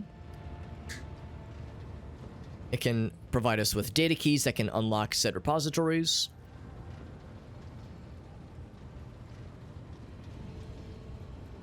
Okay, the databank belonged to Theodora. She was the only one who could have known about these repositories. Okay. It'd be prudent of a rogue trader to store her classified data in secure places. Okay, good idea. Transfer the data keys to the head of me by means of an Elect2 hypodermic tattoo augment. Sure. Burning hot needles piercing my wrist. It's not a tattoo, an Elect2. Okay. Open repository doors. Nice. Tell me about the caches.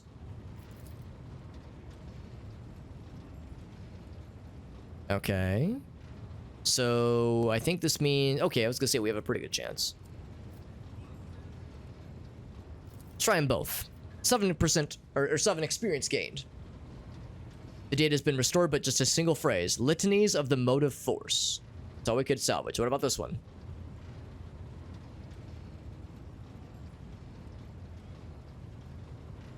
Security system guarding it. Machine Spirit has recovered a code that will allow you to disable the defenses. Okay, I have other questions. Were we able to figure out why things worked in that moment of desperation earlier? We don't know. We don't know. Or maybe, well, maybe, okay, it was a miracle by the Omnissiah, okay. But the Engineer Prime managed to perceive some logical connection within the streams of data. So maybe he could tell us, okay. Cool, thanks, bud. Thanks, Broheim. So, the quest we have here. To reclaim what was lost. Oh, no, that's not this one. This one, Astray. Critical secret information. No, not that one. That one's in progress. Bring Heinrichs to what's his place. Classified information. This is it. There we go.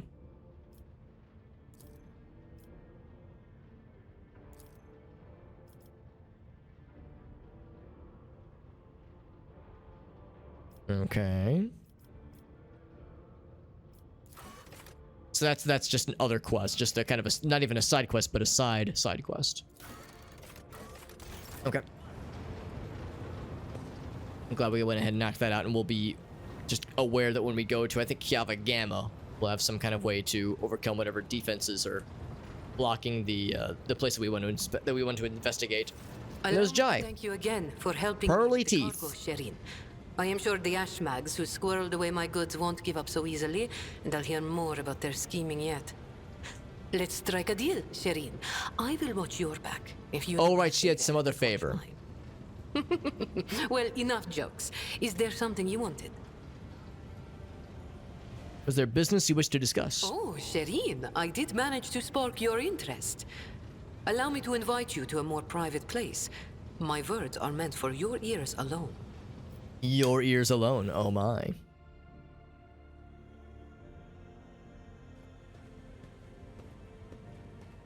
Still got the glasses on, by the way. The goggles.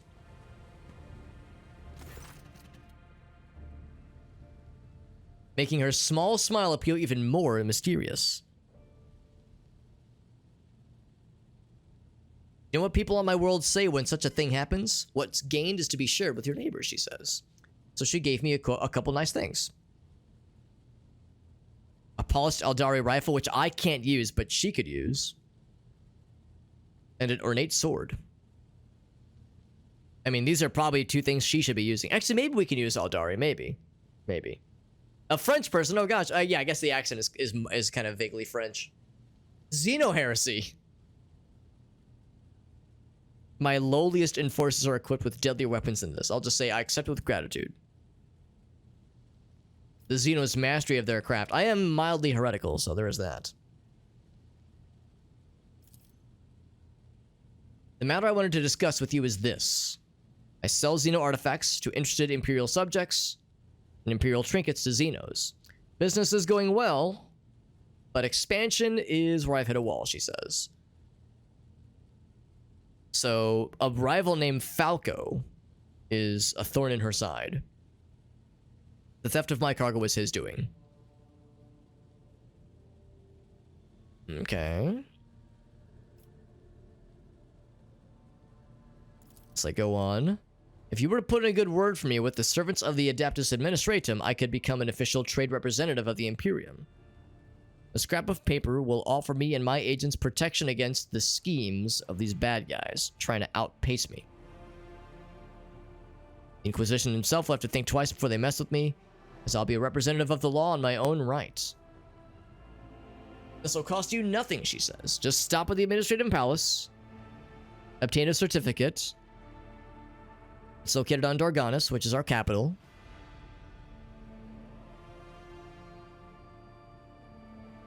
How do I benefit from doing this kind of thing?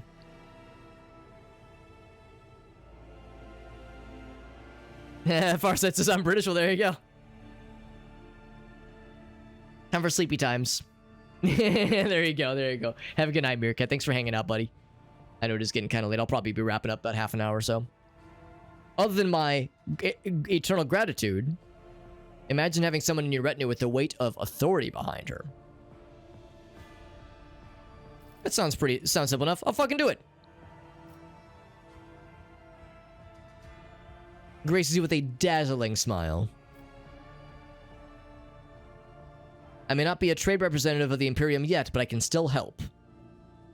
Must have some faction in mind you would like to establish relations with. Oh, if we want to up the ante with any one group. Asbalica, Drusians, Adeptus Mechanicus, or the Pirates of the Expanse. I mean, I wish I could look... Actually, yeah. Can I look at what they are right now? 2,000 for any one person. So let's think about this. Drusians we just leveled up.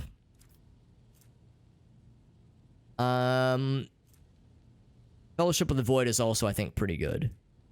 So I'm leaning towards the Explorators. Or Asbalica mission. That's the...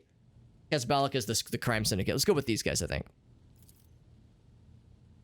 Says I'll put in a good word for you. I'll wait until we head to Darganis. We have things to do in all three of these planets. Side quests and other things. Alright.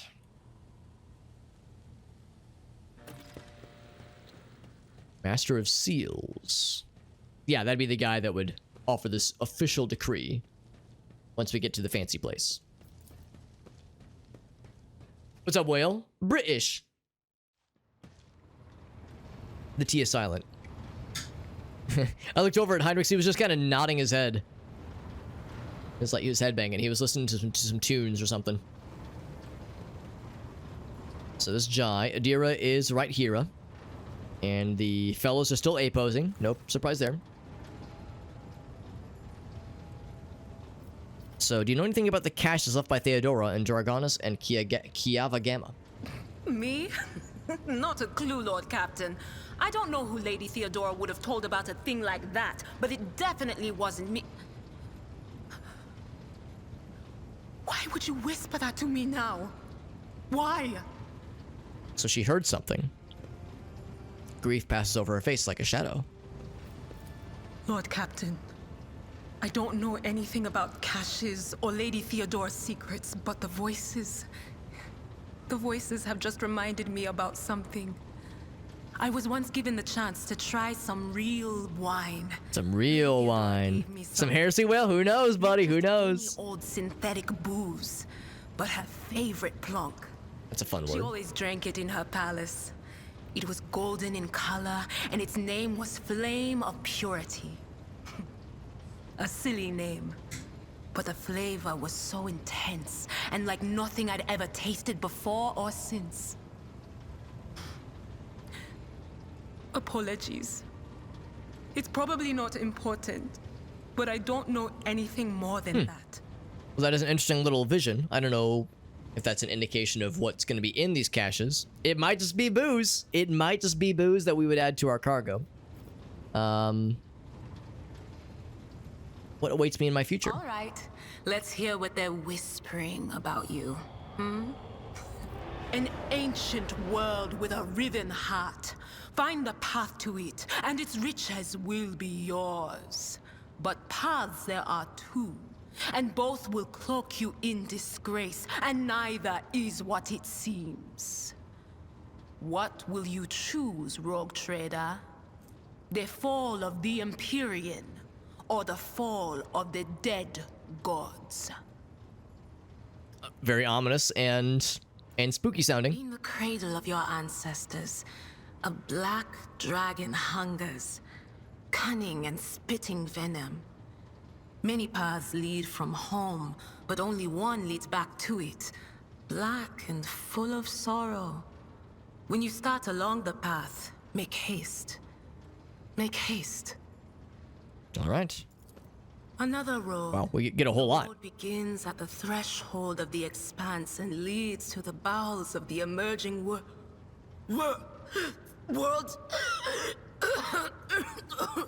Reading the threads of fate is not meant for you. Oh God. Slave of the enthroned corpse. Step into the embrace of doom, for thus was it preordained by the architect of fates.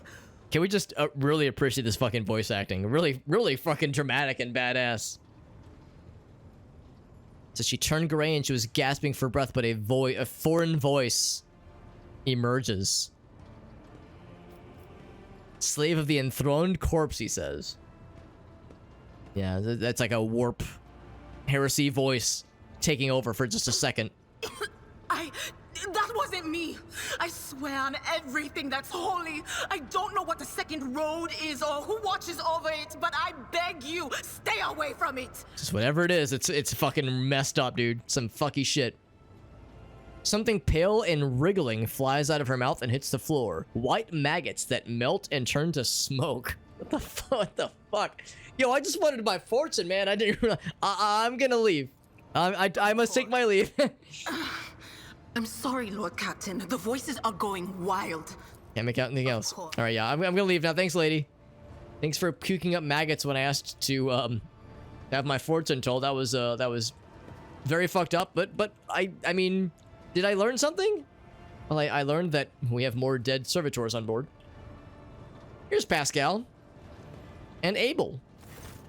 Ready, willing, and able, he says when I talk to him. It's the guy from the monastery. That's right. This is the IT section. This is where I go for tech help. So he's like, hey, how you feeling, bud?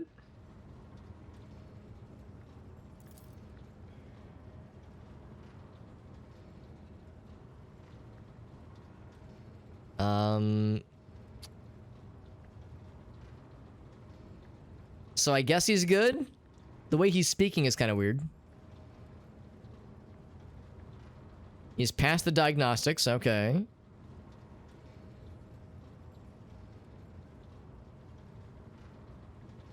So he like, he hasn't been like permanently damaged from the whole heresy warp shit that had infected him previously.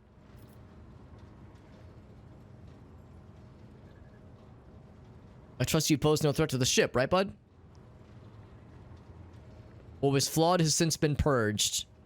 He says, but it traumatized me though, he says.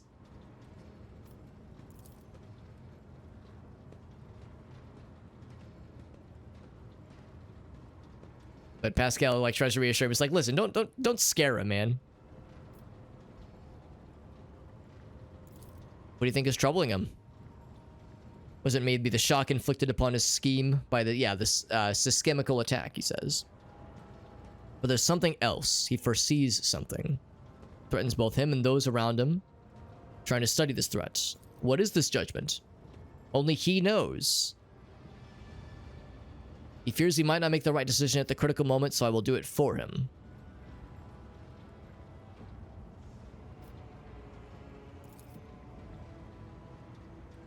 It says Abel is harmonious and harmony is beauty. Now, he's not the one he was trying to find earlier. But I do feel a kinship, he says. Okay. Well, I won't try to scare him. I won't do it intentionally, at least. How do you and Pascal have the same name?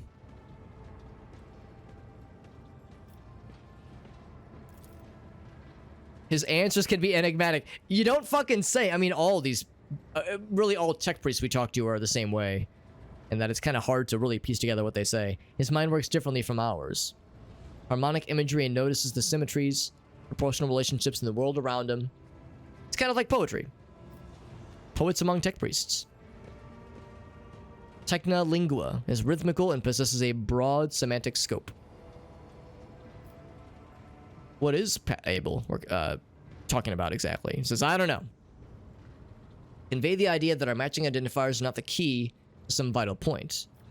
It's just a data point, okay?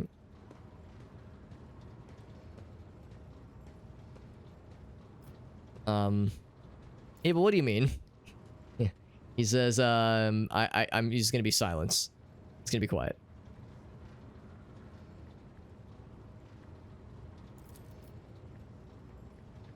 Cycle has been broken and reshaping into a rising spiral, as Armanat envisioned. It's pretty hard to follow, honestly. What are you guys working on right now? Yes. Catch the soul of the light in the solar wind.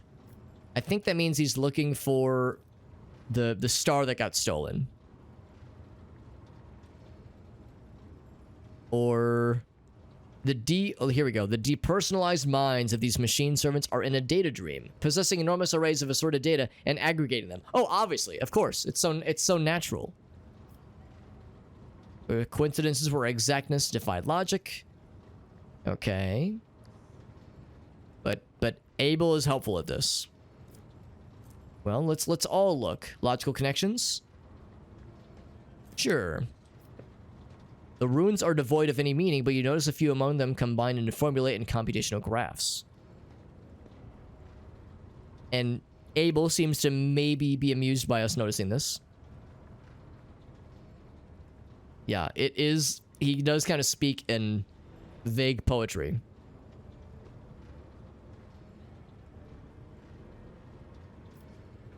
He speaks in a precise rhythm of binary hymnalry that is actually pleasing to the ear. A rare thing for the language of the Adeptus Mechanicus, which is like a dial-up modem, I think. Dedicated a lesser aria to you. Piece is distinguished by a high degree of acoustic harmony. Is fit for use as a motto, auxiliary identifier, or an epitaph. Well, thank you. That's nice. I guess that means he liked that we noticed something on the thingy. I'm gonna use it as I'm gonna need an epitaph at some point. I will bow. It is a personal affinity. Well, that's nice.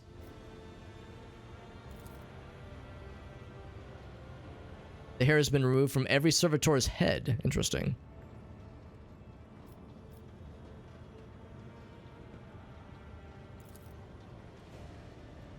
We execute the quest for knowledge in the hope that the Machina, God, grants us an epiphany.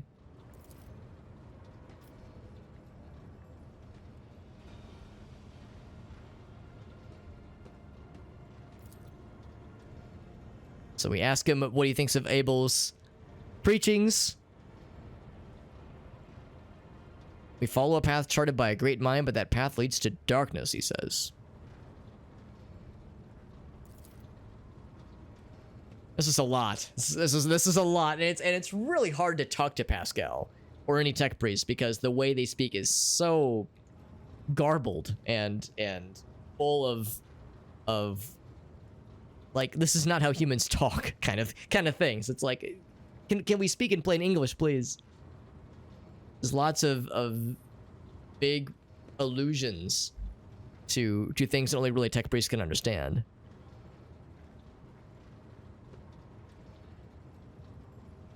So whatever the cycle is and breaking it being a good thing or a bad thing, it seems like it's not clear.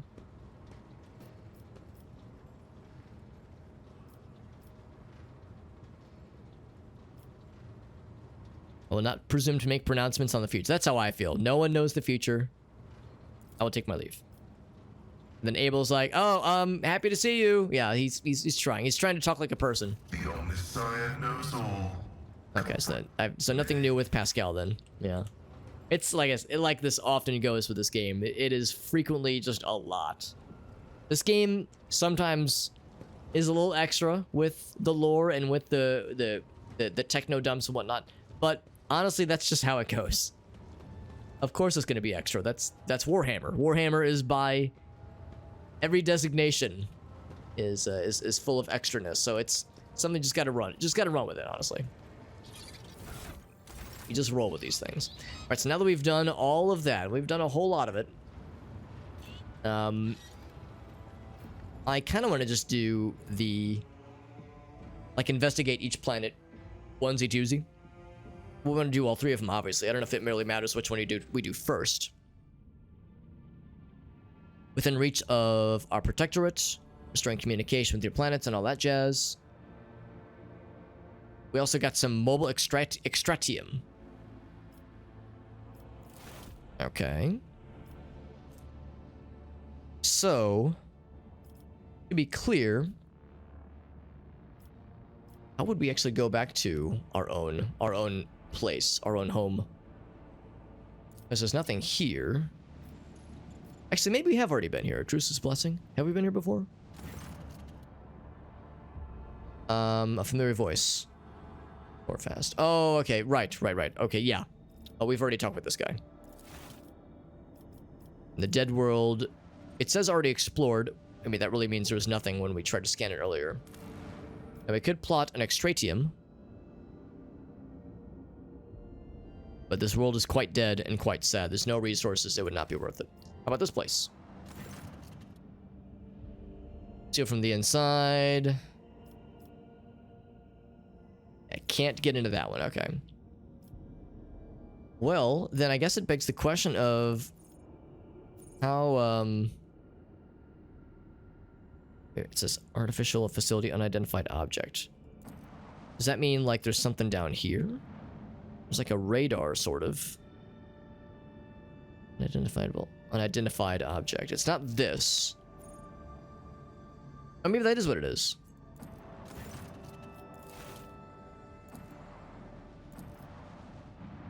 So yeah, we can't actually get any closer.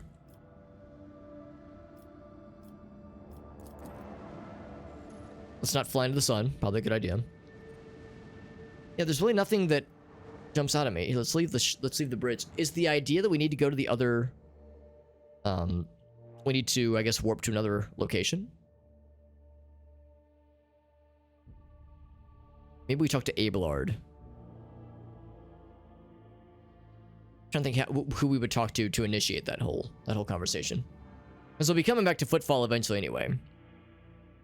But it seems like there's really nothing else we can do in this system right now.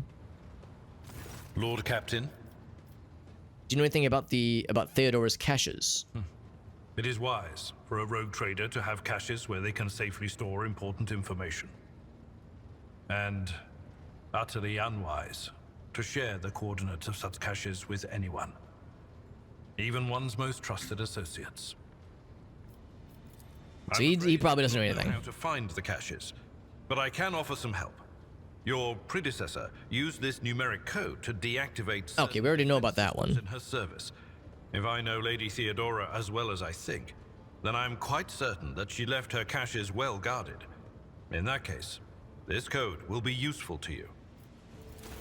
So we already know about that one, but sure, that's nice. So how do we proceed then? There's no way to say, like, chart a course for the next thingamajig, unless it'd be here. Will you talk with this guy, maybe? I cannot talk with him. Remind me who you are. Yeah, nothing else we can do here.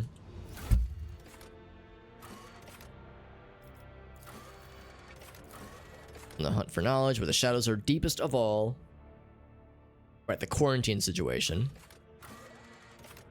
Maybe we go back to Footfall, and now maybe this is... maybe now we can actually deal with the whole quarantine thing. Reclaim what was lost is the main thing. Stabilized. Right. Yeah, first time coming to the bridge, which is where we are right now. So, yeah, I wonder who we talked to make that happen then.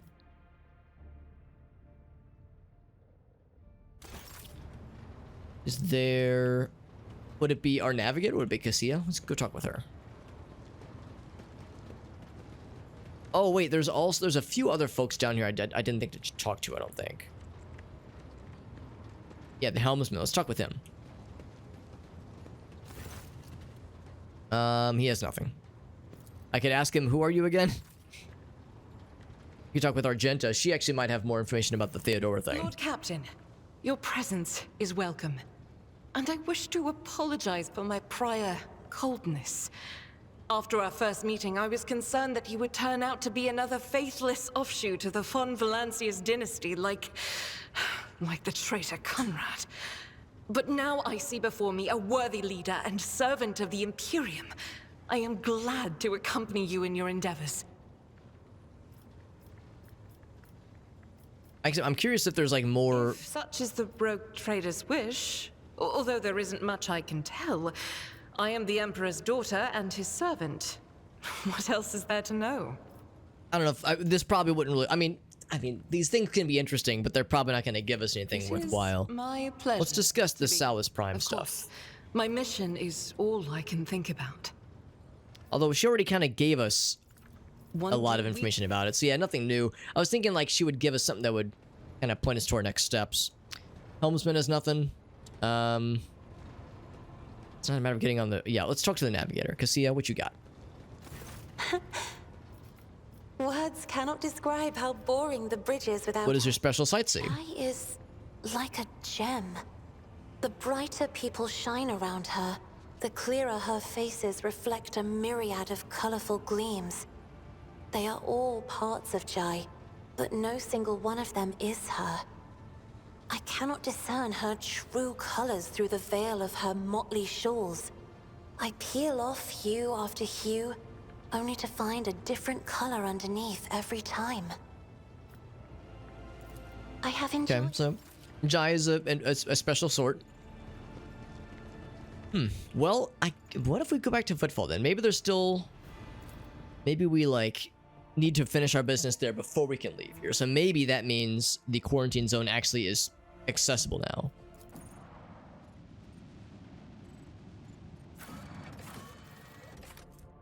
Back to the shadow quarters, yes. Who do we take with us? So... Heinrichs, yes. Abelard, always. Pretty much Abelard, Cassia, always. I'm also wondering if Argenta and Jai are both good to have. Since Argenta, that bolt gun is really cool. But Jai's 2 pistols are pretty sick too. I think I'm okay with this. We do miss out on some spellcasting with the deer, and Pascal does have some cool abilities. I think I'll stick with this for now. But yeah, I don't know. Of course, we have other potential spellcasting things we could spec into with Heinrichs, so we could close some of the gaps that that we leave by not bringing a deer with us at all times. And of course, she'll eventually level into getting more fire spells, and he has no pyromancy. In fact, he doesn't even have the electric spell stuff either. Right, so, once again, for like the third or fourth time tonight, how are things going over here? See the bridge, it's still closed. If I talk to him, is he going to say anything different?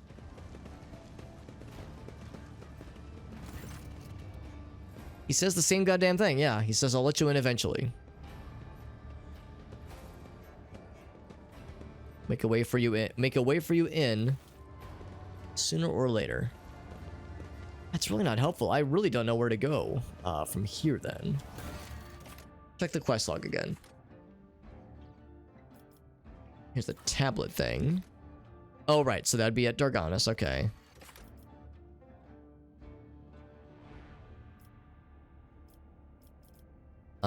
New colony. Oh, maybe I was supposed to put this somewhere.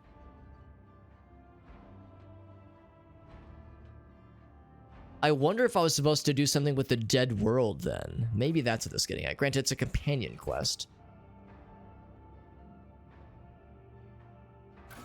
Yeah, that I don't think that has to be done now. I don't think that's what's like preventing us from proceeding.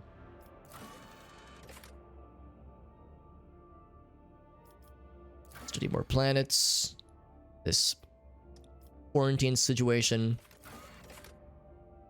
Maybe I need to look it up. Maybe I need to look it up, like, what is the next thing that needs to be done and how do we proceed to it? Because I was thinking that it was sounding like we need to get to... we need to do these 3 items here. We need to go back to the other planets, basically. Go back to the planets in our own dynasty, basically our home turf, and kind of reclaim them. But I don't know what needs to be done to do that. I was thinking it'd be a matter of talking with the tech priest or talking with Cassia, but there's no options for either of those. Is there just something else that I missed? Sister Argenta. Expect to find the roasted corpses of mutants and heretics again. And they're all very much happy about this. Keep your eye on the prize. I like how they're... Like, yes, they're talking about her. They're talking about me. I'm a celebrity. In fact, that happened at one point. It was like, she was like, oh, please, I don't want to be the center of attention. But then she was like, well, I am kind of enjoying this a little bit.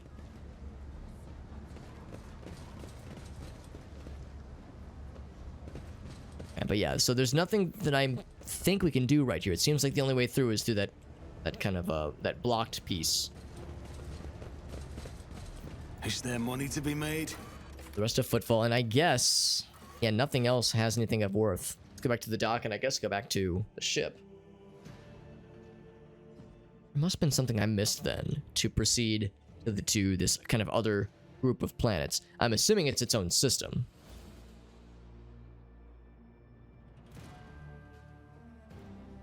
But it's unclear to me. I'm what I might do, since it is almost actually it is 1 a.m. I might wrap it up pretty soon here, and just kind of off stream do a little bit of Google searching to see like what I'm supposed to do to proceed to those planets, or if there's something that I haven't done yet that is maybe not super clear. The only loose ends are, of course, this mysterious cache of goods. And a few just kind of optional items like that, not even quest worthy. I go back to the ship. Maybe there was something else. Now, of course, we did a lot of character quest things all at once. I wonder if the game wasn't expecting me to do all that in a single journey, in a single, like, returning to the ship instance. Except nothing presents itself as being brand new. If I go back to the Expanse map, that is. Maybe there was something I was supposed to click here. I'm kind of like... Here, can I say, like, map of the Expanse, maybe? Maybe this is it. Bring up a map. Permeates even Twitch chat, he says. So, maybe this is it. Only navigator can plot a course, right. Click the circular button next to the bottom of the screen to have the navigator chart new routes. Okay. Green means it's safe. Yellow means there's unpredictableness. Orange means the ship could get attacked. Red, says you'll definitely get attacked. Can spend points of Navigator's Insights. Discovering and scanning new systems. Cool. So, this is the map of the entire Coronis Expanse. Right now, we are in the Furibunda system. There's a Dead World and Footfall. We were in one other... So, Winterscale's realm is... It's around there. So there's nothing I can click right now. Where was the one place we went to earlier? A little bit of warpery right there. Demolish tradition on site, says Dumble Dandy. I mean, some tradition is kind of overrated, honestly, so I don't blame you. Foundling Worlds. Cauldron, which looks questionable. Can I just click this? Oh, here we go. Here we go. We got a bunch of stuff.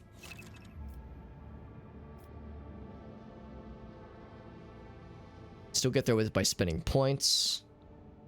Okay. So we have Sato's Tomb, Uncharted. We have one Navigator's Insight right now. Okay. The Imperium sounds fancy. So some of these are Uncharted. We'd have to spend points to be able to charge to them. Same with Omicron. So none of these, unfortunately... Oh, wait, hold on. What if I mouse over this one? Uncharted system, but we could go there. It would presumably be free and safe to do so. Now, is this going to lead us to the place we would need to go to? Sato's Tomb? I mean, that doesn't sound familiar at all to me. Sato's Tomb. I was thinking it'd be the... Because yeah, over here it says Winterscale's realm. You would think there'd be a Von Valancius realm. Also, I like the... How this is all drawn. Maybe the answer is... That just warps us back, or brings us back. Maybe the answer is we can't get to it yet. The old Unbeholden reaches all the claws and teethers and general nightmarishness. Makes some of these areas look pretty fucked up. Well, let's go to the one place we can go to safely, which is this one. It's an Uncharted system. And then we can chart new routes from here. Or we can visit. So we got no new routes. We just have another potential route here. And we do have a way to get there, which is nice. Let's go and visit this weird place. We got a new insight point for going here, which is nice. NPC shenanigans. They are sometimes very dumb, but also sometimes very fun. Oh, we got Pirate Land. That's pretty cool. I will chart around them. Space Dust. Hulk. Space Dust. So not a lot of interesting stuff here. Unidentified objects, trophies, and hostile objects. What's out here? We got some trophies. I accept. Cool. What's over here? This dinky little star. We got an inevitable triumph. Oh, this was a thing. This was a thing that we'd heard rumors about. Bonus to commerce. I'll take it. We got more trophies. I accept. And that was this guy, I think. Yeah. And then this one. More space dust. Cool. Do I want to go ahead and fight these guys? Sure. Why the hell not? Unless there was like anything else here, but it seemed like that was not the answer. Before I start fighting things... Void chip management. Let's make sure we got everything equipped that we want to. And the right people are on the right posts. So, Supreme Commander... Yeah, it definitely should be Cassia. Argenta would be the best at Master Cannons. Kind of makes sense. Shield Master should be Tech Bro. Master of Maneuvers could actually be either of these folks. But Heinrichs doesn't have any abilities, whereas... I'm sorry, yeah, Heinrichs. Whereas Abelard actually does have a couple of cool abilities.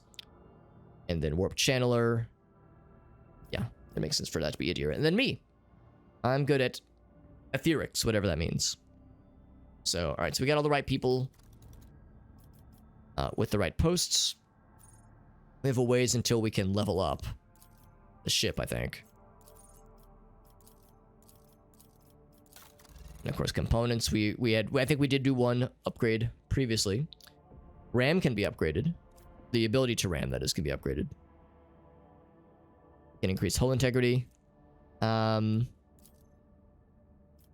Sure. Increase hull integrity. Sure. Why the hell not? Now, do I want to do ramming speed? I don't know if it's a good idea, but we'll do it once. I don't know if ramming is a good idea, but it might be kind of fun. Might be kind of badass. Let's use these new abilities and check out some pirates. And I'll apparently fly right over the sun. We don't have to fly around it like the other one. There's a planet underneath, so maybe if we take out the space pirates, it'll be worth our while.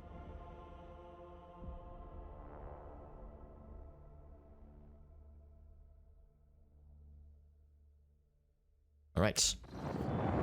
What we got? Cobra class destroyer. Encroaches upon our ship, as does a second one. There's three total.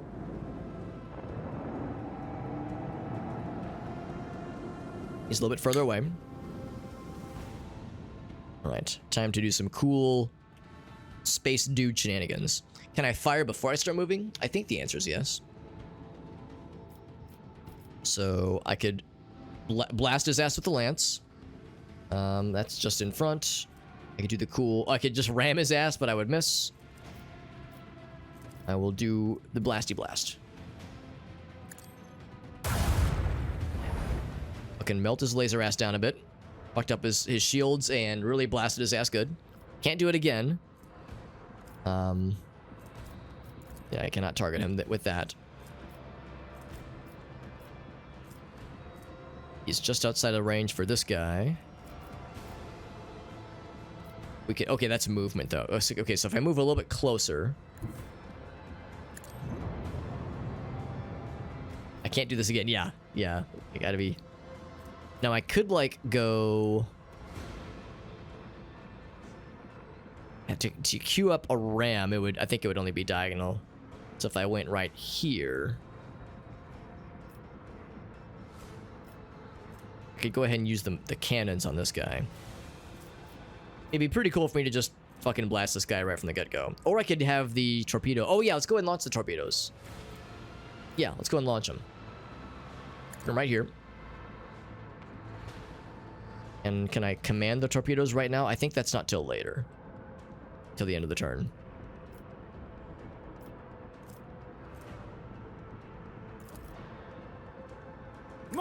Let's just kill him. Fire. Not quite, not quite. So if I want to drop this guy, my only option, right in this one round, my only options are to try to ram him. So yeah, if I maybe fly towards that guy, I could hit this guy with a kind of a breaching shot as I'm coming around the bend. So maybe go right here. Maybe send those torpedoes to try to dog that guy, kind of slow his approach. Probably it's gonna hit his laser from, or his shields from there, but still enough to take him out. So Poonwagon takes him out, easy peasy. Okay, so ramming does work with diagonal spaces, even though I can go fewer spaces. Now that means, with that in mind, if I ended, okay, yeah, that would only let me ram that way. Yeah, I wouldn't be able to then ram to that guy. It's too far away, but that's fine. I'll get right there. I've exhausted all options for the time being. End my turn. He's gonna try to swing around the bend. He's probably gonna shoot at me. Let him try. One of them missed. A lot of them missed, actually. He closes in. The other one closes in. He's probably also in range to attack. Yeah, on the other side, of course.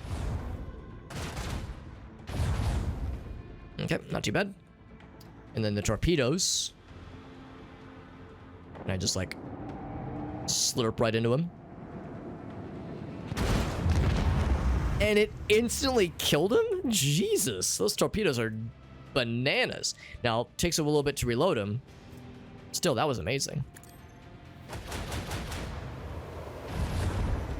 Alright. that tickled him a little bit and reduced his shields down, which is good. We'll go do this one too. Make every shot count. Good damage. So my only hope, actually, I don't know if I'll be able to kill him this round. Can't like get into his front range there, and I can't do a tight enough turn to get this in range. But I can at least get like right behind him. Engines. So I might be able to queue up for a nice, satisfying lance attack next time. I still can't believe that torpedo just one-shot that guy's ass. I almost feel bad about it. Now, the truth of the matter is that I don't feel bad at all. I'm glad I blasted his ass. And to celebrate the ass blasting, I'm gonna go right here. Do I do a ramming shot to end this? That'd be very... Oh, except Boy Chip Ram. Must be too... Oh, they're too close, maybe. Or is too... Oh, maybe I moved too much. I moved too much. Right, I see. Ramming requires more movement points. That's fine. So I'll just fucking blast him. Easy. Easy stuff. The battle is over. Took a little bit of damage. We'll get stuff repaired. Blasting cultists. That very well could have been what they were. They could have been cultists. Or maybe they were space... They might have just been space pirates too. I ain't scared. And this planet is now approachable, which is nice. Hull repair. I'll do it. Except, hull is repaired. Easy peasy. I'll begin the scan. Anything cool? Yes. We get Sato's tomb. And also something to mine. There we go. Teeming with valuable resources. So we have some extractium. Very nice. Good for developing colonies and completing contracts. Good for trading as well. And there are contracts available now. Okay, increases the profit factor. Very nice.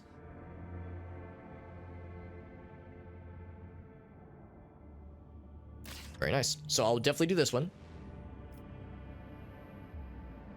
And I think Plasteel, I think of RimWorld. Plasteel is a thing in RimWorld as well. Let's deploy one of those things. And then we have a place called Sato's Tomb. Imperium cartographers and chroniclers know of this place. Yeah.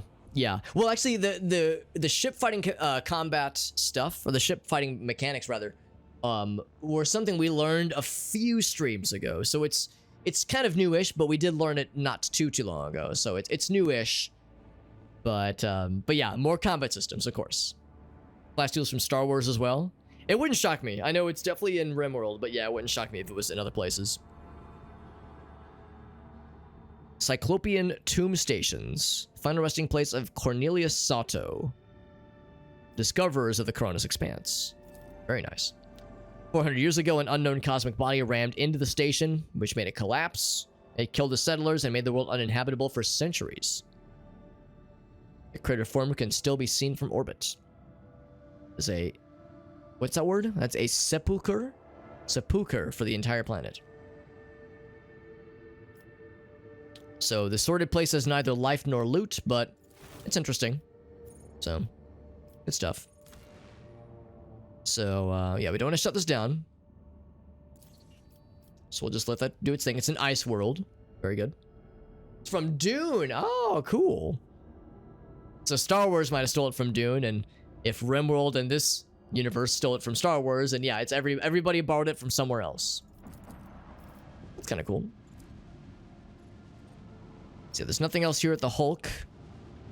Not sure what Hulk means, but no anomaly objects to scan. Place is pretty chill.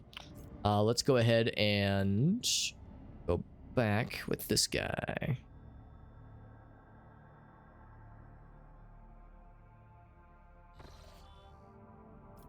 So we could take a perilous journey to Alvorius. We can go back to Furibundus. It's Sad Dead World. And Footfall, of course. That's the only green path that is safe.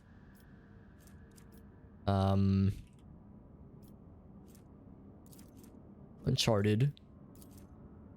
It would cost... Okay, I see. It would cost a point to make it safe. I mean, yellow's not too scary. Techno-liturgy of the Rite of the Machine Blessing and...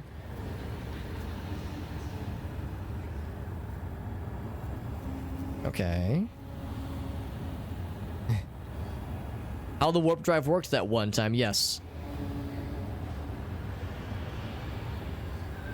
The sacred spirit that lives in the bowels of the ship's mechanisms differ from other analogous forms.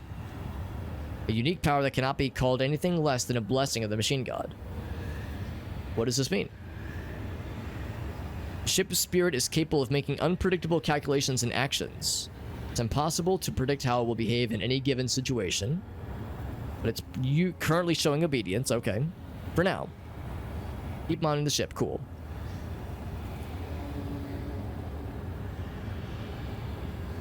True technological mirror was achieved despite the computational errors. Alright, so thank you for the report. That was while we were in the warp. So here I'm back at Furibundus. So, I think what I'm going to do, we're going to end the stream here. And I think what we're going to do is I'm going to do some research to figure out what's going on here. Uncharted system. So apparently we need to... Oh wait, no, can we know what's here? There's no data right now. Store shipments from Janus. I was thinking maybe this is... Oh, this has Janus. Okay. So we need to find a way to get there. I think that's what ultimately we need to do. So we need to find a way to get to Telecos Epsilon. Because that has one of the worlds we're looking for. That is the agricultural world. So maybe that's what we need to do. Like, we need to work on getting to Avorius, and then from Avorius maybe to Omicron. Like, you know, try to find a relatively safe route to get further north. Also, Straight Halo with joining in, and also, I'm gonna mispronounce the name, and I do apologize. Sicko or Psycho? Sicko mode engaged. What's up? What's up? Maybe it's Psycho. Good to see you, my friend. Psycho32. I'm assuming the P is silent. Thank you for that raid, my friend. We're playing some Rogue Trader, and if you know this game, you might recognize where I am right now. We're in the bowels of chapter 2 right now. And we're in the part of the story where we've visited Footfall, we did a bunch of side quests, and we know the path forward. We need to visit some of the planets in our Von Valancius dynasty and rediscover them. And trade routes to them, basically. Like we know what the planets are. Rediscover is not the right word, but we need to rechart courses to them because all the previous charts are dead. And at first I was thinking, oh, there's like NPCs we need to talk to, or even, yeah, like I guess maybe NPCs is not the right word, but we need to talk to people on the ship to make that happen. But I think what we ultimately need to do is use this thing I kind of never really noticed before, the map, the warp map screen to kind of chart courses little by little. But yeah, Psycho, fellow Daredropper as well. That's fantastic, man. Do you have any clips you want to share, by the way? Because whenever someone raids, I always like to ask if there's any clips to share. Because you've done me a solid by raiding me. The least I can do is, you know, give yourself a chance to shine. If there was any cool clips or any cool things you wanted to show off. Because you raiding me is awesome, and the least I can do is see if there's a way to repay the favor, basically. So I think for the time being is I'm going to, if I pop back into Furibundus system, there'll be nothing new here. There'll be nothing new because we've already explored this place entirely. Go back to Footfall, obviously. This place, we tried going there earlier, and they said, sorry, I got nothing. Oh, here's this guy. I didn't mean to click on you. I wanted to go to this other place. There we go. That's right, there's the Dare for it. How are you liking this game, by the way? Psycho, I'm guessing you were doing some Rogue Trader. A quick shout out for you, my dude. Yeah, doing some Rogue Trader. That's awesome, man. Yeah, how are you liking this game so far? My starting character is was / is a, I think operative was what it's called. Because there was the melee guy, the range guy, then the operative. I went with operative. So like the kind of rogue-ish character. Sniper rifle specialist, basically. And yeah, airlock's been sealed. Yeah, like I said, we're still kind of early. We're still in chapter 2. We've been streaming this game a lot, but I haven't played it at all off stream, so I'm like 60 hours in at this point. So yeah, they have no desire to communicate with anybody. These people are not having it, unfortunately. This dead world also has nothing. There's nothing to extract. Like, this place is just donezo. No resources, no nothing. This place is donezo. So I think what ultimately we're going to need to do, there's an artificial facility. I'm assuming they're referring to Footfall. And they also say there's an unidentified object. I'm assuming that's also here. I was wondering if that meant that there was like something around here. I mean, I see there's these two things here. Like, there's something on a little map here. So it made me wonder, oh, like if I explore around sort of where this map is, or what this radar is indicating, maybe we could find something. Like, we've explored a lot of this area, but again, we've flown around it quite a bit already. Yeah, it's hard to say. Battle system, yeah, it's a lot of text. It is exhausting is a good word for it. It is at times very much exhausting. I like it. I like the density of the systems. I like the lore. Even though the lore dumps are, yeah, it's a lot. Especially if you're like me and you're not really familiar with Warhammer. It's a lot to pick up, to try to follow. Especially some characters like the tech priests and whatnot. Their manner of speaking is very, very hard to follow at times. Yeah, I don't know. If there's an unidentified object somewhere, I can't seem to find it, and I feel like it's a needle in a haystack. I don't know if this little radar screen really is significant at all. Hard to say. But anyway, in any case, I do appreciate you rating Psycho, but unfortunately it is quite late. I think I'm going to actually be hopping off here, because it is quite late.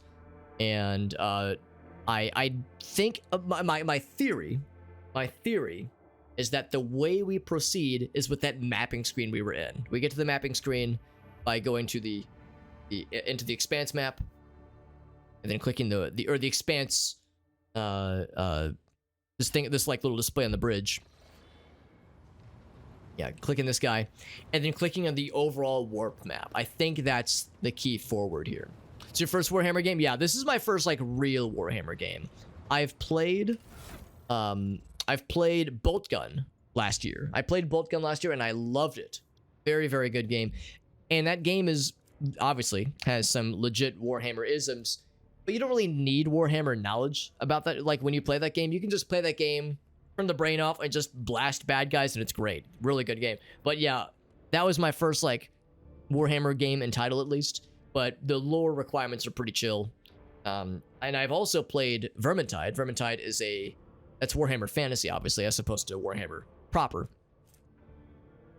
But yeah, they're all these games are good. All of them are good, but this is the one where I feel like I'm really forced to really get good with like Warhammer knowledge and shit. It's very fun, even though it's very intense and very demanding.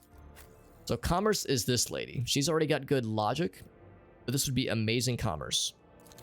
So we'll do that one. So now her one eyeball is extremely powerful, and she, I think, is the only person that can use these weapons. I can't use them because they require Drukhari weapon proficiency. And there's some badass weapons. That ranged rifle thingy is pretty sick. Maybe Argenta could use some of them. But yeah, right now, it's this lady. This is a one-handed... This thing is amazing. 17 to 25. It's a shame we can't give it to Abelard, who most likely couldn't use it. It's pretty sick. I mean, I guess I could look to see what he has, but these are both... I'm pretty sure... Yeah, in fact, I see in the cargo, these are technically Xeno artifacts. So, yeah, she is the only one that can use these, which is a shame, because they're really fucking good. I mean, this is Aldari. This one is... Drukhari, I think? Yeah. Which is even... Which in some ways is, like, even more, questionable. So... Go with that one. 12 to 24. Now, this is actually the better weapon, so I'll have that be her primary weapon. It's not a chainsword. It looks pretty sick, though. Chainsword's great, too, obviously. Got that cleave attack. Has a really good area of affection as well. That's fantastic. And of course, this is a two-handed weapon. It's a really good sniper. I wonder if I could give my guy Drukhari weapon proficiency so that I could use this weapon. So that my guy could use the weapon, that is. Because right now, his sniper rifle is good, but this is a little bit better. This would be an upgrade in many ways. There's much better dodge reduction. Range is a little bit better. And that's kind of odd. It only does Deadeye shots. And it costs only 1 action point. So, and you get more. Oh, that's pretty sick too. You get more crit. Yeah. So this would be a nice thing to try to work towards. If I can get Aldari weapon proficiency, that'd be pretty sick. So something to save in the meantime. I would love to give this to her. The thing is, she's really good with those pistols, and I kind of want to keep her as a mid-range. This is a sniper rifle. This is really only for long-range fighters. Plasma grenades are good too. Yeah, lots of good stuff. I think she can only use these. Oh, it looks like I can use them too, at least. So, other people can use these. All right, well, all good stuff. But I'm gonna save my progress. And I think I'm gonna look up to confirm that my suspicion is correct, that the way we proceed is through that Coronis expanse, or through the warp map that we were looking at earlier. I'm gonna look that up to make sure that's not the case, that is the case, and that I don't have to like find the right NPC to talk to move things forward. It was, what was it? It was this thing. Yeah, the map of the full ass area, the full expanse. But thank you, Psycho, again for that raid. Thank you very much. Yeah, we got kind of this to bring us forward, and I think this will be our like, because that's the only area we can seed right now that I think is part of our home turf. So anyway, friends, all right, so I saved. Let's double check, make sure it worked off. Thank you again to Psycho for that raid. Hope you have a good night, my friend, and I am not too far behind you, my friend. It is late. It's late. It's like 1:30 a.m. exactly.